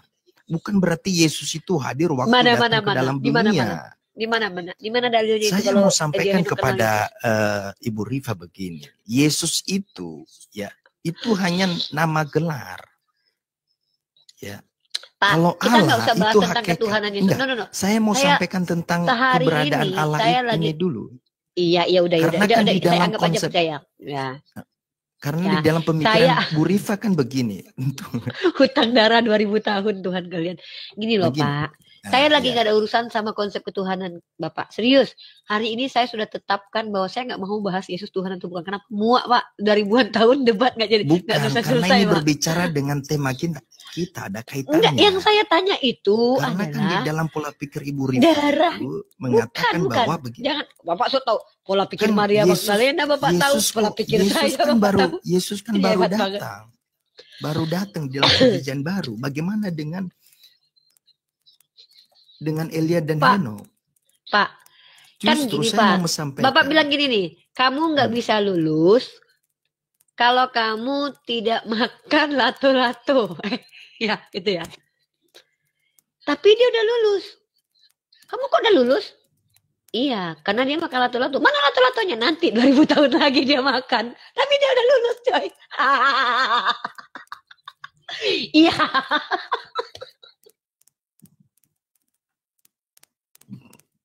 Jadi kalau mau saya sampaikan begini, Henok dan Elia percaya kepada Yesus, ya percaya kepada Yesus karena hanya dengan percaya kepada Yesus ada keselamatan, ada pengampunan dosa. Begitu. Itu jawabannya Ibu Rifa. Nah, Fandi, ya Uni, kamu ingin lulus di perguruan saya bukan? Ya Uni, baik. Kamu tidak bisa lulus tanpa minum air kurma ini, Fandi. Baik Uni. Baik. Oke, Fandi, kamu lulus. Tapi saya belum minum air kurmanya nih. Nanti 2000 tahun lagi kamu minum. Ini sumpah. Lu konyol banget tau gak sih? Tapi Fandi, begini. Kamu lulus ya? Ibu Rifa. Lo katanya aku gak bisa lulus kalau gak minum air kurma itu. Mana air kurma itu, Bu? Nanti 2000 tahun lagi kamu minum. Wah, kamu lulus aja dulu. Itulah. Saya mau sampaikan begini, itulah keunikan di dalam kekristenan. Unik Pak, banget Pak, unik banget. Keunikan, keistimewaan, diselamatkan oleh karena anugerah, bukan karena usaha.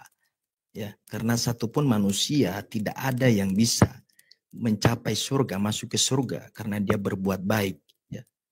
Khususnya Henok dan Elia, bukan karena mereka berbuat baik bisa masuk surga.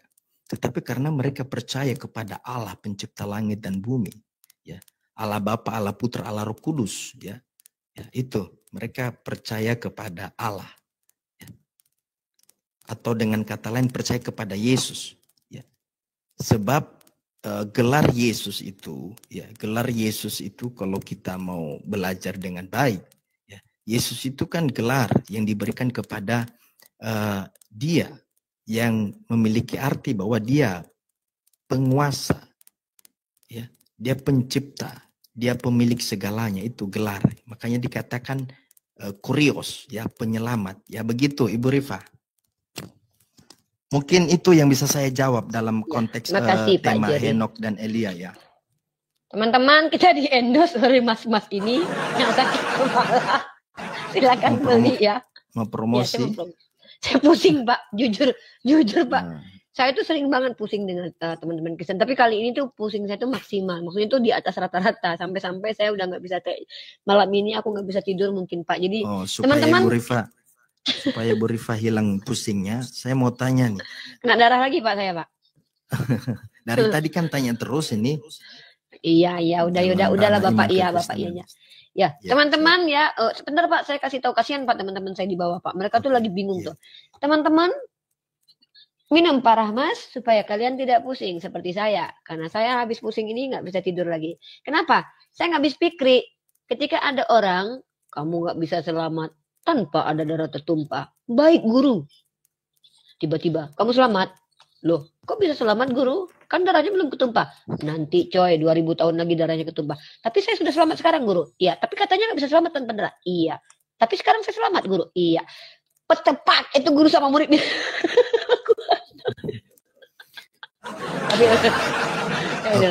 Pertanyaan saya Ibu Rifa.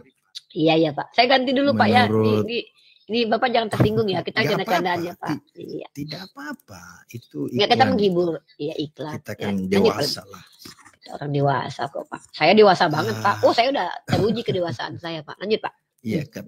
Ini juga berkaitan dengan pembahasan kita tadi. Pertanyaan saya, menurut Ibu Rifa, apakah manusia ataupun menurut iman Muslim, ya teman-teman Muslim, apakah manusia, khususnya teman-teman Muslim, dapat memperoleh keselamatan yang pasti nanti ketika sudah akhir kiamat? Silakan. Pastilah dapat. Asal mereka mengikuti standar Tuhan, yaitu apa?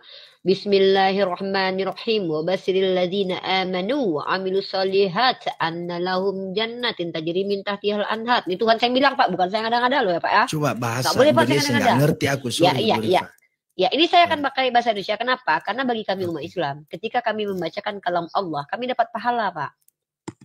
Nah, wa basiril ladzi dan basiril ladzi, berikan kepada kabar gembira, allazi kepada mereka, allazina amanu, mereka yang beriman, wa amilu solihat, dan beramal soleh, annalahum jannah, aku berikan surga, kata Allah. Jadi pasti masuk surga kalau beriman dan beramal soleh. Sebanyak apa amal solehnya? Nggak ada Pak, ditentukan sama Allah saya Pak. Yang penting berusaha beramal soleh, karena kalau seandainya gagal, Allah sudah kasih tahu lagi, bertaubatlah ku ampuni.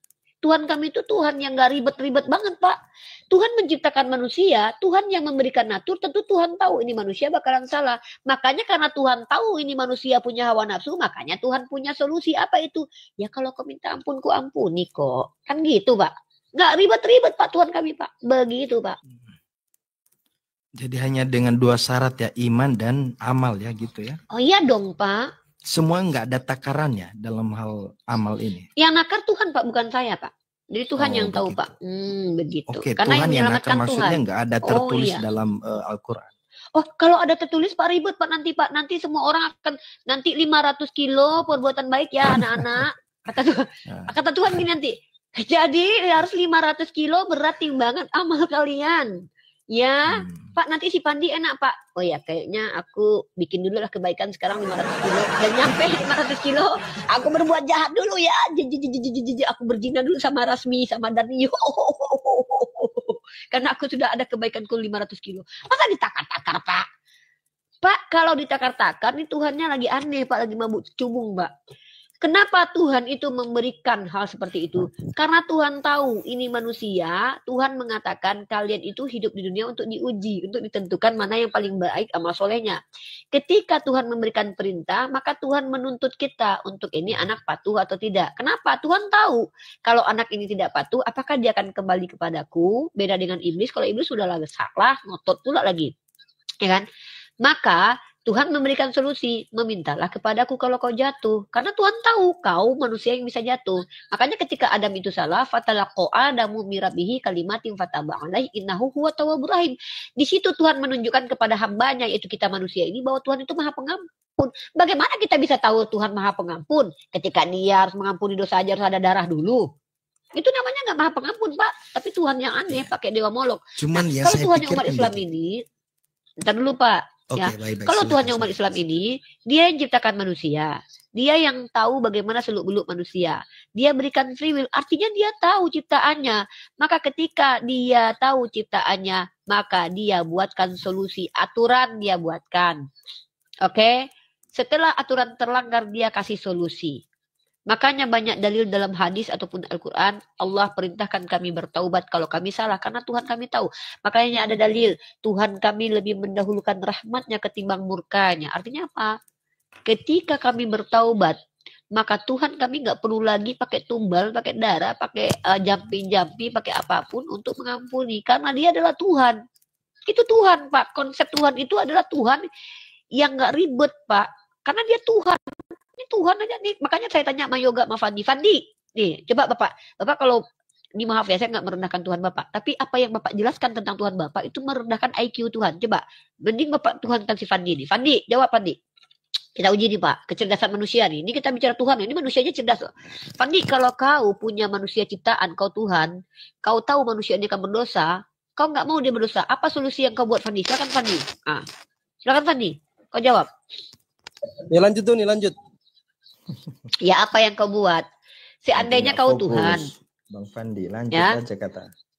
Seandainya kau Urusan Tuhan. dia. Yaudah Bapak deh. Seandainya Bapak Tuhan. Bapak ciptakan manusia kayak saya. Tapi Bapak tahu, ini saya buat si Rifa ini, nanti dia akan berdosa nih. Kalau dia sudah berdosa sekali, nanti anaknya bakalan banyak berbuat dosa nih. Sebagai Tuhan, apa yang Bapak buat untuk menjadi solusi supaya saya tidak mati dalam dosa? Apa ide Bapak? Silakan Bapak idenya.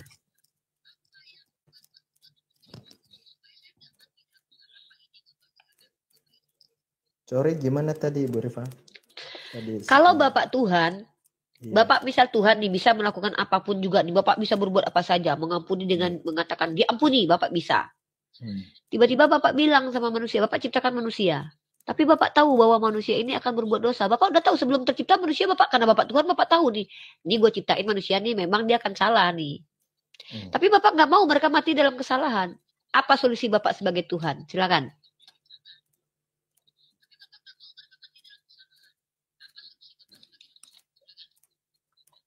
Solusi Ribet untuk banget ya. mengampuni. Ah, Bapak ampuni. Bapak lebih cerdas daripada Tuhan Bapak loh. Keren banget. Mending Bapak aja jadi Tuhan, Pak. Serius. Mengampuni, tapi mengampuni sesuai prosedurnya. Ah, apa prosedurnya yang Bapak buat? Kalau saya katakan dosa itu harus, pelanggaran itu yaitu menanggung hukuman, maka saya tebus. Bapak bilang sama manusia, Bapak, ini Bapak nyiptain saya. Bapak tahu kalau saya akan berbuat dosa. Bapak bilang, Rifa, kalau kamu berbuat dosa, maka kamu akan mati. Tapi Bapak nggak mau saya mati. Maka apa yang Bapak lakukan kalau Bapak Tuhan yang cerdas? Kita uji-uji kecerdasan Tuhan di sini nih. Silakan. Menurut Ibu apa? Kalau saya ini Tuhan, Pak, karena saya tahu itu ciptaan saya berbuat salah, saya bilang sama dia, saya mau, karena saya menciptakan ciptaan saya ini untuk menunjukkan kemuliaan dia dan menunjukkan kemuliaan saya. Karena saya pengampun, karena saya pengasih, saya bilang, kau salah ya, kau kan ciptaanku tuh, salah kau kan? Aku yang menciptakan kau. Kalau kau betul-betul ingin ku ampuni, kau minta ampun sama aku. Tinggal ku jentikkan jariku, ku ampuni kau. Hanya minta ampun aja. Itu Pak, minta Jadi nggak ampun. perlu ditebus. Ngapain ditebus? Emang Tuhan butuh tebusan, Pak? Emang Tuhan butuh? Emang Tuhan butuh gitu, Pak, tebusan? Dia Tuhan loh, Pak. Pak, kalau saya jadi Tuhan, saya tidak butuh apa-apa, Pak. Saya tidak butuh kau tebus-tebus. Ya, aku ingin melihat kemuliaanmu. Dengan apa aku melihat kemuliaanmu? Kalau kau berbalik kepadaku, Bapak baca dalam kitab Perjanjian Lama. Barang siapa yang berbalik kepadaku dan minta ampun, aku mendengarkan dari langit. Itu, Pak. Kecerdasan saya sama dengan Tuhannya Bani Israel. Bapak, ini saya tunjukkan datanya nanti. Kalau seandainya saya yang menciptakan anak, jangankan saya ciptakan lah, saya seorang ibu aja lah Pak ya. Saya seorang ibu. Saya kenal betul anak saya si Arum, namanya Arumi. Saya tahu si Arum ini nggak bisa bangun jam 7. Saya tahu Pak, karena saya ibunya. Nggak usah pakai Tuhan-Tuhan lah. Saya tahu Arum nggak bisa bangun jam 7. Tapi saya pengen dia bangun jam 7. Saya mau ajarkan dia bangun jam 7 Pak. Saya ibu yang pengasih Pak.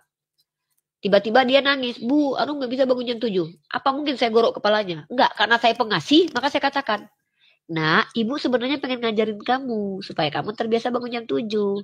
Hari ini nggak bisa ya nak? Ya udah, minta maaf sama ibu. Besok diulangi ya nak ya. Besok bangunnya jam 7. Saya mengajarkan, bukan malah ngebatalin hukum. Oh kamu nggak bisa bangun jam 7. Ya udah deh, nggak usah lagi kamu bangun jam 7. Suka-sukamu aja lah. Tapi saya aja yang besok bangun jam 7 ya nak ya. Nak, kamu kan nggak bisa tuh bangun jam 7 besok ya nak.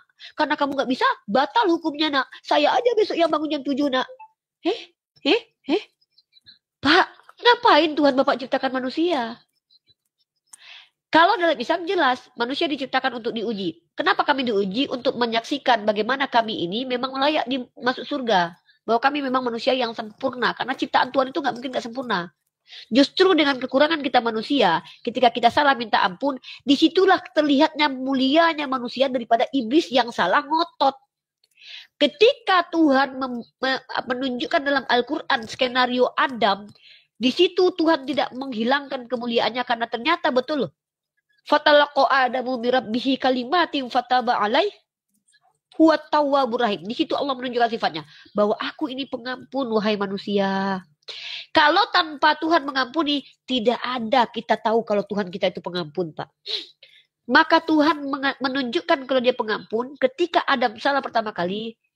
Fatalaqa Adamu mirabbihi kalimatin fataba alaih innahu huwa tawwabur rahim. Manusia, Adam itu salah.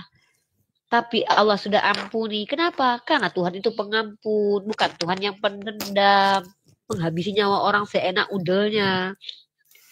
Tunggu. Jadi kalau Bu Rifa seandainya justru percaya enggak kalau Tuhan itu adil dan kasih? Tuhan itu adil. Coba Bapak definisikan adil. Kalau Coba. definisi adil itu menurut Ibu Rifa apa? Ini yang ya. Oke. Saya enggak karena mau. ini berbicara saya amal tadi. Pak, karena kan saya tanya. Bapak janji jangan mencontek jawaban saya, boleh? Saya jawab duluan. Oh ya, jawab silakan. Silakan. Adil dalam Islam artinya sesuai porsi, Pak. Bukan sama. Pak, paham humanisme, paham komunis, itu paham di mana semua manusia baik buruh, direktur, tukang arit rumput itu harus memiliki kekayaan yang sama dalam sistem komunis. Ya ini komunis loh. Komunis tidak kenapa terjadi dulu yang dihabisi nyawanya itu jenderal-jenderal kita karena komunis men-trigger orang-orang miskin untuk bangkit. Kita harus setara. Itu nggak adil namanya Pak. Enak aja lu nggak kerja lu menikmati kekayaan. Itu namanya paham komunis. Nggak ada Tuhan begitu. Tuhan itu adil maksudnya adalah sesuai porsinya. Kau berusaha kau dapat. Kau tidur ya udah kau makan tidur kau itu. Enak aja kau nggak belajar tiba-tiba kau pintarnya sama kayak orang yang belajar. Macam apa ini? Maka adil dalam Islam sesuai porsinya.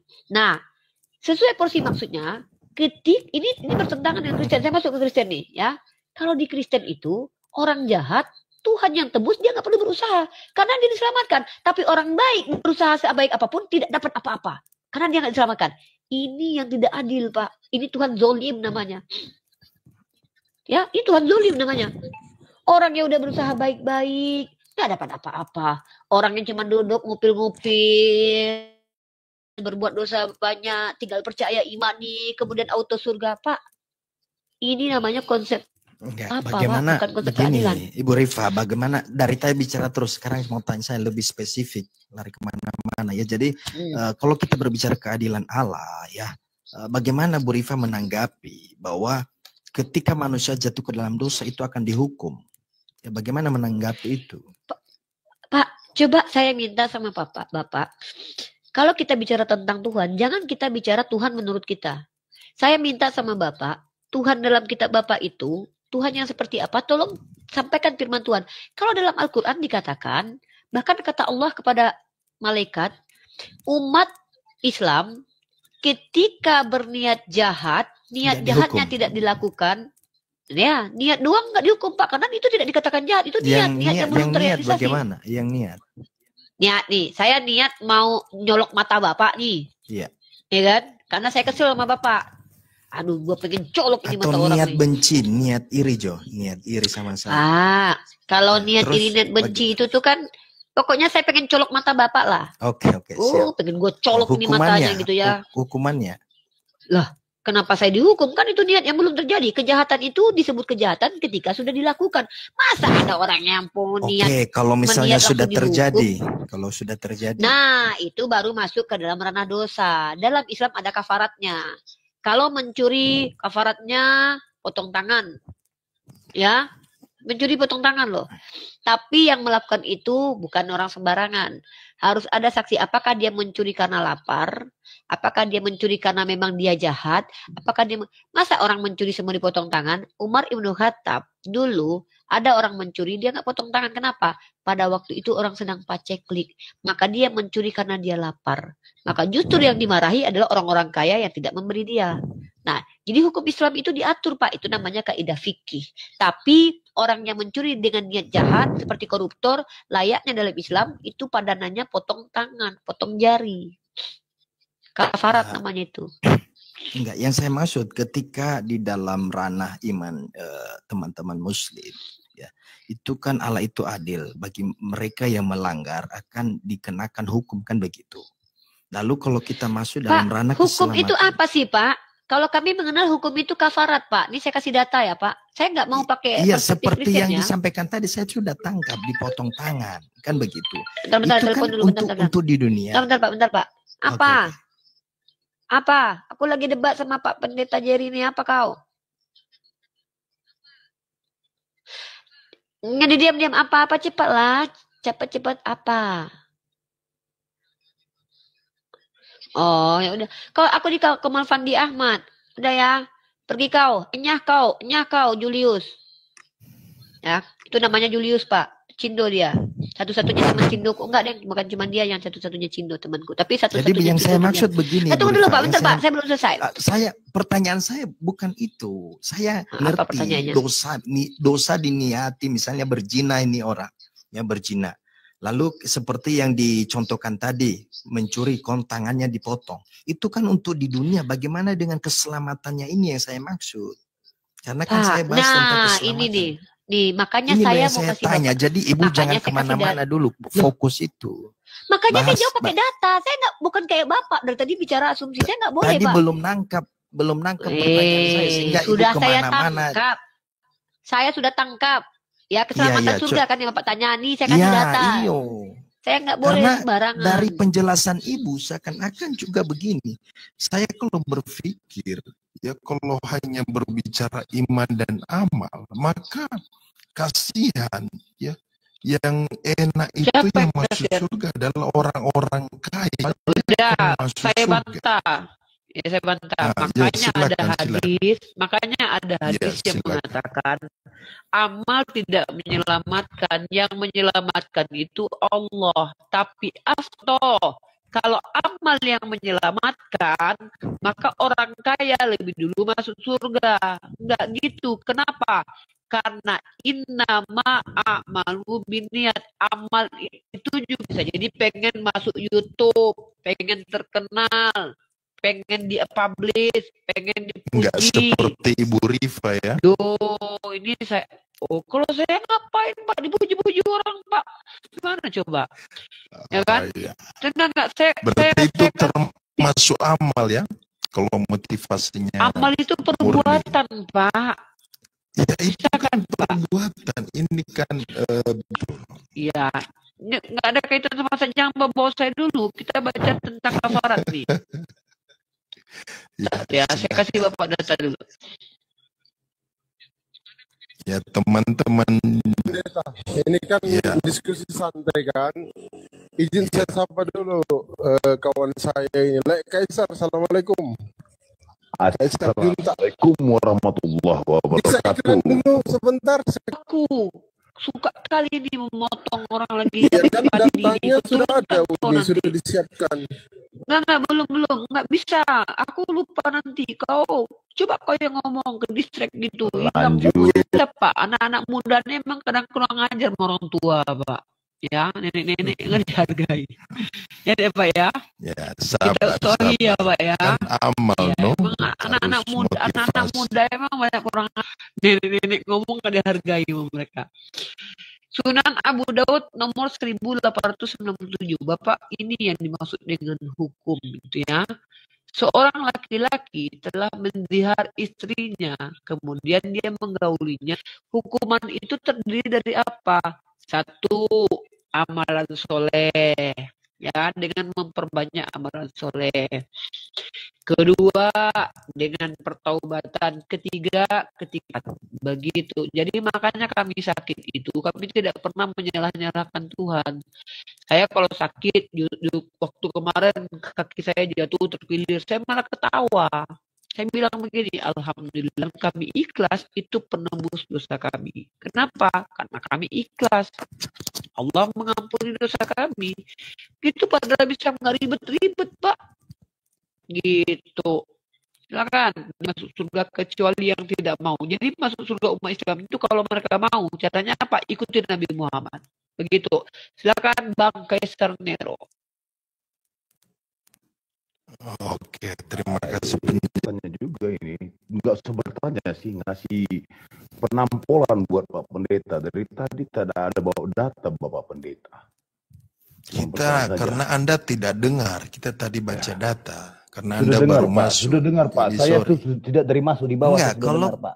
klarifikasi omongan Anda kalau bilang tanpa data kita ada Ya data. udah bro. ini saya klarifikasi ya. Tolong diam Ya, sejenak. jadi biar teman-teman dibenarkan viewer dulu di bawah omongan juga Anda dapat, ya. Ya. Kalau Anda bicara baik-baik, kita bicara baik-baik. Ya udah Bapak tenang diam. Tenang, mute Ya. dulu sebentar. Kasih waktu saya 2 menit. Baik teman-teman. Turun, makasih Bang Izin Fandi. dulu Pak Pendeta, Pak Pendeta, izin Pak Pendeta. Enggak, kayak ini gitu, Pak. orang ini tiba-tiba masuk nggak bagus omongan. Saya kasih kesempatan beliau untuk iklan dulu supaya mencair suasana, jangan terlalu tegang Pak Pendeta gitu. Jangan terlalu tegang kok Pak Tapi Pendeta. omongannya itu nggak Sebentar. menunjukkan dia orang beriman. Baik, izin Pak Pendeta ya, izin Pak Pendeta Jerry, saya mau kasih kesempatan kepada. Karena saya biasanya kan sharing sama Ibu Rifa santai, saling menghargai, toleransi lah ya. Kita Ya, boleh siap, beda siap. keyakinan Izin tapi sekali saling aja. menghargai. Sekali aja iklannya sekali. Kita aja. minta maaf, udah dah. Saya ya gini aja, ya udah kita minta maaf kalau Bapak tidak nyaman. Maksudnya tadi itu ya kalau bisa kan Bang Kaisar minta data, tapi ya udahlah. Bang Kaisar nggak apa-apa Bang Kaisar. Aku juga tidak mempermasalahkan data atau tidaknya. Biarkan netizen yang menilai di bawah ya. Kita tidak sedang memojokkan Pak Pendeta Jerry. Nggak apa-apa, it's okay. Kita minta maaf kalau Bapak tidak nyaman di Komali. Silakan, itu aja sih. Usah, ya kalau perlu Bang, saya mewakili Bang Kaisar lah minta maaf ya Pak ya. Silakan. Baik, terima kasih Uni Rifa sudah memberikan saya kesempatan. Jadi kalau yang nama berdiskusi jangan sok gadis perasaan sempit ya. Ingat teman-teman, dicatat. Kisah cerita lucu, otakku seluk dungu, ditanya nggak mau karena otaknya buntu. Catatan kaki kanan bayi Tuhan dilahirkan, kejadian dan kedatangan bayi Tuhan dikhianati dan dikitan. Mantap. Bilangan dong, bilangan dan bilangin. Iblis itu sesembahan makhluk halus ngaku Tuhan. Setiap sikap bertindak dan meminta, pada langit kedua tangan mengadah berdoa, sadar dan menyadari dia adalah hamba, ditulis, diutus dan menyembah Tuhan penciptanya. Tuhan Allah kami menciptakan dengan hebat, kun fayakun jadilah dengan pasti dan tepat. Tak ada ragu pada kami sedikit dan sesat, karena Tuhan kami maha pencipta, maha akurat. Bagaimana dengan tiang-tiang kuat, menopang langit menjulang tak terlihat. Sekarang hilang apa ditabrak pesawat, itu kiasan atau jemuran sempak cawat. Dan akhirnya Tuhan capek istirahat, di hari ke-7 dia letih dan penat. Kafir-kafir sesat saat inilah jadi pewaris, menjajakan konsep ajaran perkataan iblis, mencoba menggoda merayu dengan sok manis, mengarahkan ke tepi jurang sedikit kritis, lembut kayak tai tapi aslinya bengis, hipnotis merayu ala-ala sok gadis, tawarkan bantuan sembako ekonomis, karena tipu menipu tujuan kafir misionaris. Kemanapun narasi dan kau punya opini, kami siap tampung bantah lawan dari sejak dini. Sekalipun kau bawa ke jurang, ke laut, ke dalam api, kami sangat mudah siap melewati, lompati dan hadapi. Kau jual semua doktrin penebusan dosa, dengan cerita iming-iming imani saja. Kau tawarkan pengorbanan kisah dogma dengan tulisan pagan dewa-dewa Roma. Sebelum kau jual agamamu pada kami, coba kau tanya Tuhan mana yang kau imani. Di antara 3 Tuhan itu siapa yang kau pilih? Pasti jawabanmu mondar-mandir sana-sini. Kafir bisanya congor asumsi framing. Hujat dan berisik seperti knalpot racing. Gantian naik seperti segerombolan kambing. Muncul ngebacot dan berbau pesing. Tuhan 3 ngaku 1 buat otaknya leneh. Akal pikiran tak berfungsi, capek deh. Inilah konsep Tuhan ajaran receh. Kami mendengar ketawa, ngakak terkekeh-kekeh. Sekian, stay tune. Enak itu kalau ada musiknya Pak Kaisar. Bagus. Oh, silakan Anda lihat DVD saya. Silakan Anda lihat DVD saya. Sangat seru, bisa Lulusan mana Pak bergoyang. Kaisar ini? Ini lagu atau puisi? Kalau saya lulusan dari Golgota, boleh tanya, saya adalah perwarta dari Golgota, Algojo 3.0. Terima kasih Bapak Pendeta. Sekian. Tuhan baik, Tuhan baik, Tuhan baik. Sama Pak Kaisar. Terima kasih. Sangat menghibur, khususnya saya ya. Mending ini saya menawarkan diri untuk Bapak Pendeta bertanya saja sampai sekarang di jam 1.08 saya mau istirahat juga karena besok sahur. Mungkin sekitar maksimal 1 jam lah mungkin. Ya janganlah 30 menit lah. Saya harus istirahat. Ya. Mungkin atau Ibu Rifa deh. Seringkali kan saya sedikit bahas mengenai boleh iman saya bahas mengenai pembahasan Yohanes 5. Seringkali kan teman-teman mengambilnya gitu ya. Yohanes 5 ayat 30. Tapi konsekuensinya nanti saya tanggapi loh Pak. Enggak apa-apa. Jadi kan Ibu Rifa tanggapi atau terserah mau Ibu Rifa mulai atau saya. Yohanes 5 ayat 50. Yohanes Yang mana itu? Ayat mana Yohanes itu? Yohanes 5 ayat 30. Ayat yang mana Bapak baca? Maksudnya Bapak baca aja. Yohanes 5:30 yang berkata begini, Bu Rifa, aku tidak dapat berbuat apa-apa dari diriku sendiri. Oke, silakan. Aku menghakimi sesuai dengan apa yang aku dengar dan penghakimanku adil sebab aku tidak menuruti kehendakku sendiri, melainkan kehendak Dia yang mengutus aku. Biasanya kan di komal-komal teman-teman Muslim seringkali mengambil ayat ini gitu ya untuk menolak kealahan Yesus dalam kekristenan tentunya. Tetapi di dalam pemahamannya kami ini justru menunjukkan kami sepakat, kami setuju dengan ayat ini. Bagaimana Yesus sendiri mengatakan aku tidak dapat berbuat apa-apa dari diriku sendiri. Memang Yesus nggak bisa berbuat dari dirinya sendiri karena memang Dia menggunakan hakikatnya sebagai manusia. Makanya di dalam iman kekristenan dikatakan Yesus itu Allah sejati dan manusia sejati. Nah, tetapi di dalam konteks ini Yesus sedang menggunakan hakikatnya sebagai manusia ya, atau naturnya sebagai manusia, sehingga Dia mengatakan aku tidak dapat berbuat apa-apa dari diriku sendiri. Aku menghakimi sesuai dengan apa yang aku dengar dan penghakimanku adil, sebab aku tidak menuruti kehendakku sendiri, melainkan kehendak Dia yang mengutus aku. Begitu mungkin Ibu Rifa menanggapi. Ya, pada saat Yesus berkata, aku tidak dapat berbuat apa-apa dari diriku sendiri, ketuhanannya pada waktu itu berada bagaimana Pak kondisinya Pak? Ketuhanan Yesus? Iya, keilahiannya pada waktu itu. Jadi dalam pembicaraan ini, Dia kan sedang berkata-kata kepada para murid, ya. Bagaimana Dia mengungkapkan dirinya, ya, karena memang Dia lahir, ya, Dia lahir dalam natur manusia. Sebab kan dikatakan Firman itu telah menjadi manusia. Nah, tentunya sebagai manusia kan memiliki keterbatasan, ya. Makanya kan dikatakan Yesus itu lapar, haus, ya kan. Dia bahkan pernah juga menangis itu karena natur-natur manusianya. Tetapi di sisi lain Nah, Dia natur juga ketuhanannya kemana waktu itu? Dia tidak sedang disembunyikan atau nggak dipakai gitu. Maksudnya gini Pak, ini saya kasih ilustrasi nih Pak ya. Iya. Bapak tahu huluk nggak? Huluk Bapak tahu? Apa itu? Huluk Pak, si huluk ijo-ijo Pak, ijo yang bisa berbau. bukan butuh hijau. Si Oh hulek iya Pak, iya hulek, iya nah. iya iya iya iya. Hulek itu kan Hulek. 100% manusia, 100% mutan itu. Jadi ketika dia jadi manusia, dia nggak punya kekuatan. Tapi nanti ketika dia berubah menjadi hulek, dia mampu mengangkat benda-benda besar. Apakah kayak gitu maksudnya, Pak?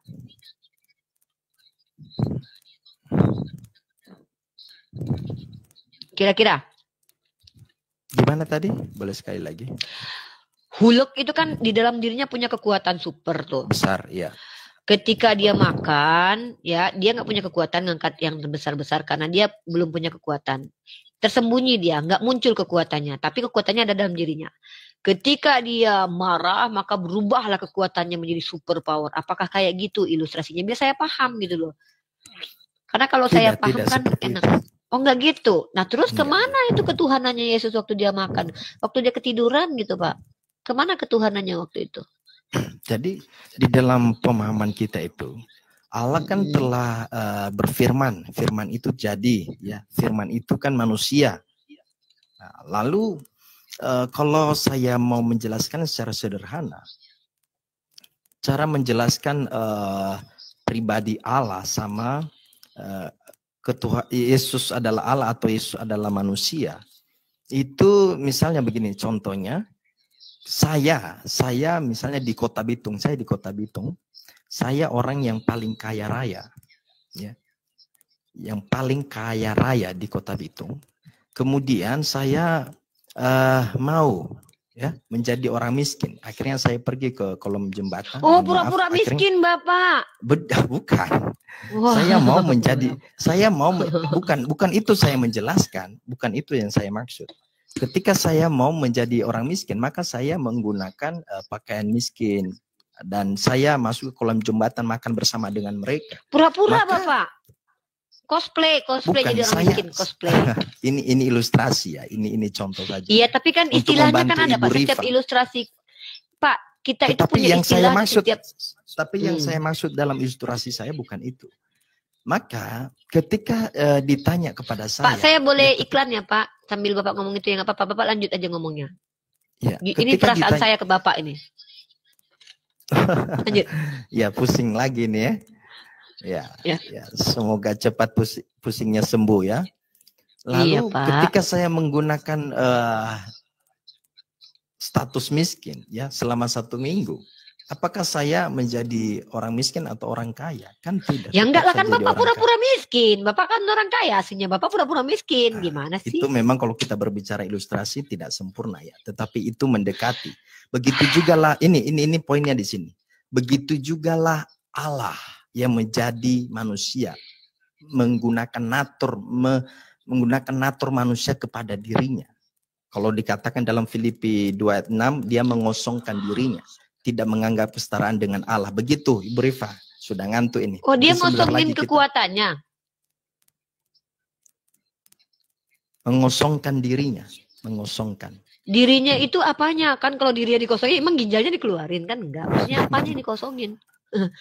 Kan gini nih Pak, kalau kosong ini kan gini nih Pak. Ini ada isi nih, dikeluarin baru kosong. Yang dikeluarin apa Pak? Yang dikeluarin apanya gitu? Kemampuan Tuhannya itu. Kemampuan ketuhanannya gitu. Kalau bahasa aslinya bukan lebih jelas lagi, itu tidak menggunakan kealahannya. Makanya kan Yesus itu nggak ketika dipakai, kekuatannya nggak dipakai. Sama tapi kayak hulek lah berarti. Tetapi nggak selalu. Makanya kan Yesus iya itu sama kayak hulek. Hulek itu kan nggak tiap hari dia pakai kekuatan apa manusianya. Kadang-kadang dia jadi hulek. Berarti benar kayak hulek ya kok. Kalau saya pakai ilustrasi nggak setuju. Ya, tetapi ya itu kira-kira begitu. Yang tepat apa dong?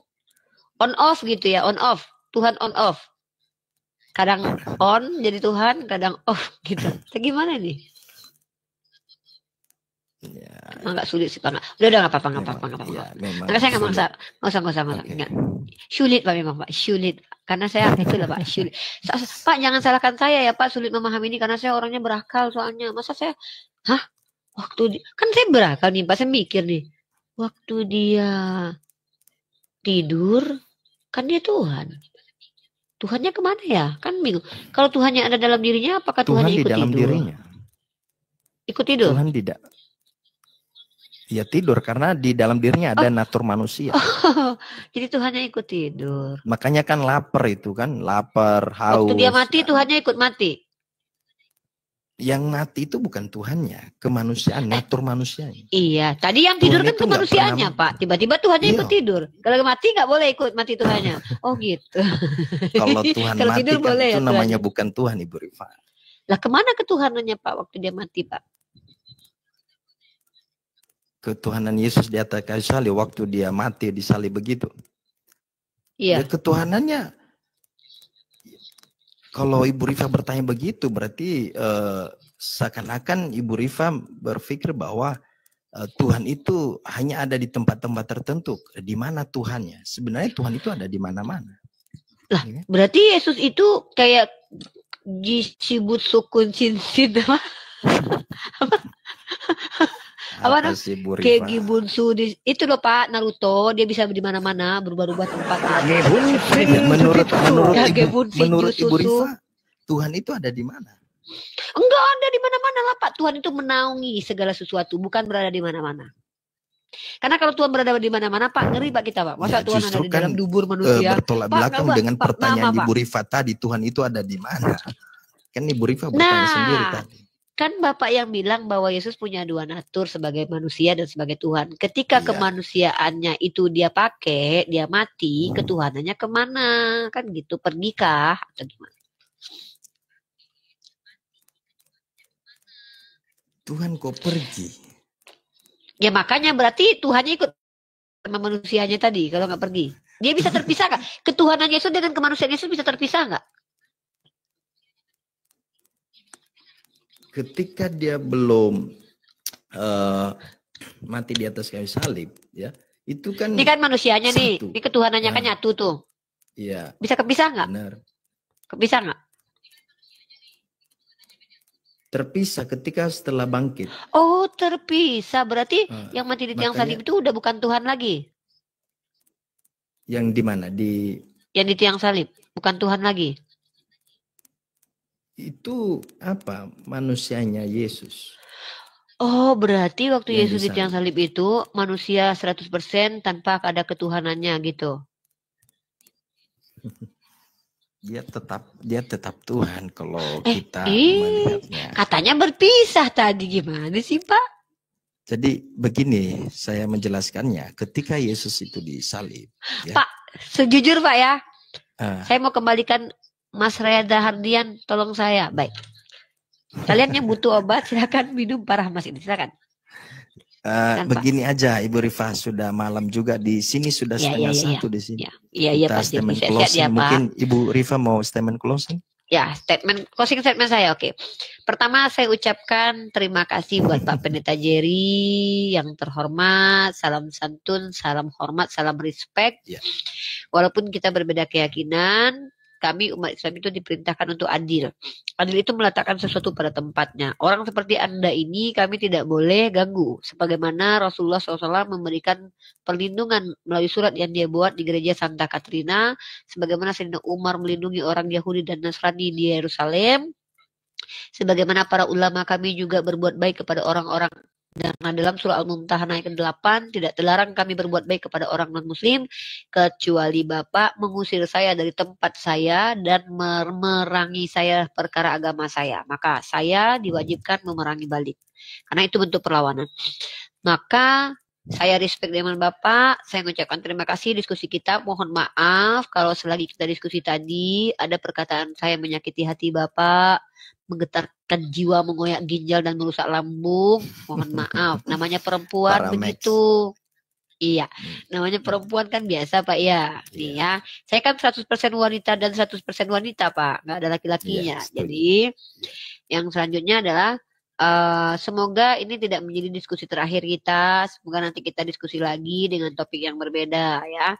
Kalau Bapak tidak mau diskusi juga nggak apa-apa, tapi bertanyanya juga boleh. Saya suka dengan teman-teman Kristen yang betul-betul mengedepankan kesantunan dalam diskusi. Walaupun mungkin kalau kita memaksakan kriteria kan nggak bisa ya Pak. Contoh, tidak semua keyakinan Kristen itu ada dalil eksplisitnya. Saya paham itu. Tapi setidaknya kita saling berbagi knowledge aja. Biar umat Islam paham bagaimana cara Bapak berkeyakinan. Ya. Bukan berarti saya harus memaksakan pendapat. Itu aja mungkin dari saya. Dan closing statement terakhir tentang keselamatan adalah, Pak Jerry yang perlu Bapak pahami, apa yang saya katakan tentang Tuhan saya itu bukan dari diri saya, tapi Allah yang mengatakan. Allah itu Ar-Rahmanur Rahim, dalilnya ada. Bismillahirrahmanirrahim. Allah itu Ar-Rahman dan Rahim. Allah mencintai semua ciptaannya dan tidak pilih-pilih. Bukan berarti manusia itu jauh lebih mulia daripada makhluk lainnya, sementara makhluk lain tidak berguna. Kenapa? Karena Allah itu dalam Al-Quran dikatakan tidak ada ciptaan Allah yang sia-sia. Lebih baik terkadang kita terlihat seperti setan, tapi bisa jadi perilaku kita malaikat, daripada kelihatan seperti malaikat tapi kesetanan. Artinya apa? Pandangan kita dengan pandangan Tuhan tentu tidak sama. Makanya amal perbuatan tidak menyelamatkan. Kenapa? Orang yang terlihat beramal baik, maka yang tahu amal baiknya itu untuk Allah atau untuk dirinya sendiri, yang tahu hanya Allah. Karena saya tidak diberi kemampuan melihat isi hati orang lain. Dalilnya mana? Innama a'malu binniyat. Amalan itu diikat dengan niatnya. Kalau niatnya untuk Allah, maka Allah yang menerima. Makanya ada istilah, apakah amal perbuatanku diterima Allah atau tidak? Kriterianya jelas. Ikhlas lillahi ta'ala. Kalau saya berbuat baik sama Pak Jerry, karena saya ingin terlihat baik, saya dapat dunianya. Tapi pahalanya belum tentu. Nah, jadi yang menyelamatkan itu adalah Allah. Nah, dan wah ternyata Pak Jerry ini ganteng juga, saudara-saudara. Ya. Bapak nggak ada hubungan sama si Rasmi kan, Pak? Semua saudara. Oh. Kakak yang pertama si Rasmi, yang kedua Bapak. Pak, tolong Pak, Rasmi sering keliaran Pak, diikat dong Pak, dipasung. Yang mana itu? Ada Pak, suka ngacak-ngacak komal Pak dia Pak. Pasung dong. Ya, jadi Pak.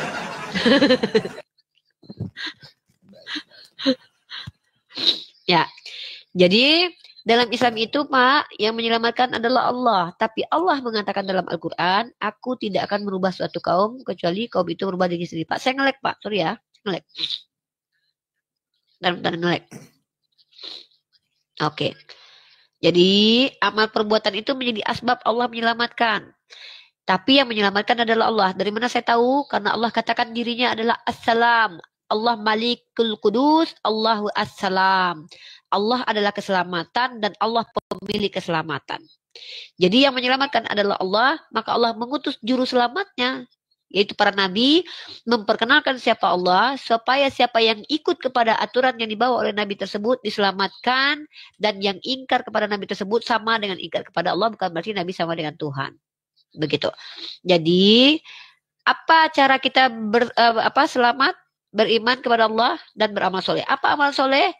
Mengikuti perintah Allah, menjauhi larangannya. Itu amalan soleh. Dan diniatkan karena Allah.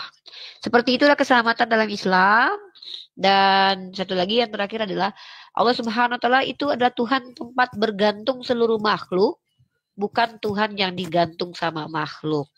Begitu. Terima kasih. Oke, statementnya agak sedikit itu ya. Oke, makasih. Statementnya luar biasa ya. Makasih juga Kak Rifa sudah diskusi. Ya, memang tujuan saya cuma satu ya, ketika ada teman-teman muslim berdiskusi dengan baik, maka kita akan siap untuk layani. Makanya tadi itu ketika saya masuk ke Komal ini, bolak-balik itu Bang Fandi itu ajak gabung, tapi saya di bawah sebenarnya tidak mau, tetapi karena juga Fandi ini teman, akhirnya saya masuk untuk berdiskusi ya secara baik dan sopan ya, dan teratur tentunya, karena kita ini kan makanya kan ketika saya melihat komal-komal yang semua nama-nama binatang keluar, saya sebenarnya nggak nyaman dengan itu, karena itu nggak menunjukkan bahwa kita ini orang beriman gitu ya, karena itu juga nggak mendidik ya publik. Terima kasih juga Kak Rifa. Mohon maaf kalau ada statement pernyataan yang kurang tepat. Bapak jangan dirubah-rubah ya. Ya, saya tuh nggak pernah cantik, tapi saya aksiomanya manis ya Pak. Itu nggak terbantahkan ya. Oke, Ibu Rifa tetap semangat ya. Insya Allah. Luar biasa, tetap semangat dan. Saya biasa di luar Pak, bukan luar biasa. Luga binasa. Enggak, luarnya biasa, dalamnya dahsyat kan begitu. Lah, dahsyat Pak saya. Bapak. Mantap. Ya, bila ada kata-kata yang kurang tepat ya dimaafkan. Terima kasih juga untuk Bang Fandi, Bang Kaisar, mohon maaf juga ya. Siap abang, siap abangku. Kiranya kita saling menghargailah, saling. Masya Allah. Menunjukkan bahwa kita ini adalah orang-orang akademik, orang-orang yang berilmu sedikit, sekalipun sedikit, tapi kita boleh untuk tanya jawab. Oke, statement tentang keselamatan juga saya sudah paham yang saya tanya tadi mengenai keselamatan di dalam teman-teman Muslim ya, yaitu iman dan amal ya, dua bagian itu ya. Itu yang saya tangkap. Bapak jangan sering-sering masuk ke Kamal Fandi ya. Kenapa? Saya takut kilaf Pak. Sebab? Bapak baik banget. Jarang-jarang Pak orang Kristen baik Pak. Maksudnya bukan kilaf, maksudnya itu kilafnya gini loh teman-teman. Jangan salah paham. Kilaf itu maksudnya saya muji-muji Bapak ini nggak boleh. Islam tuh muji-muji orang nggak boleh guys. Itu kilaf ya.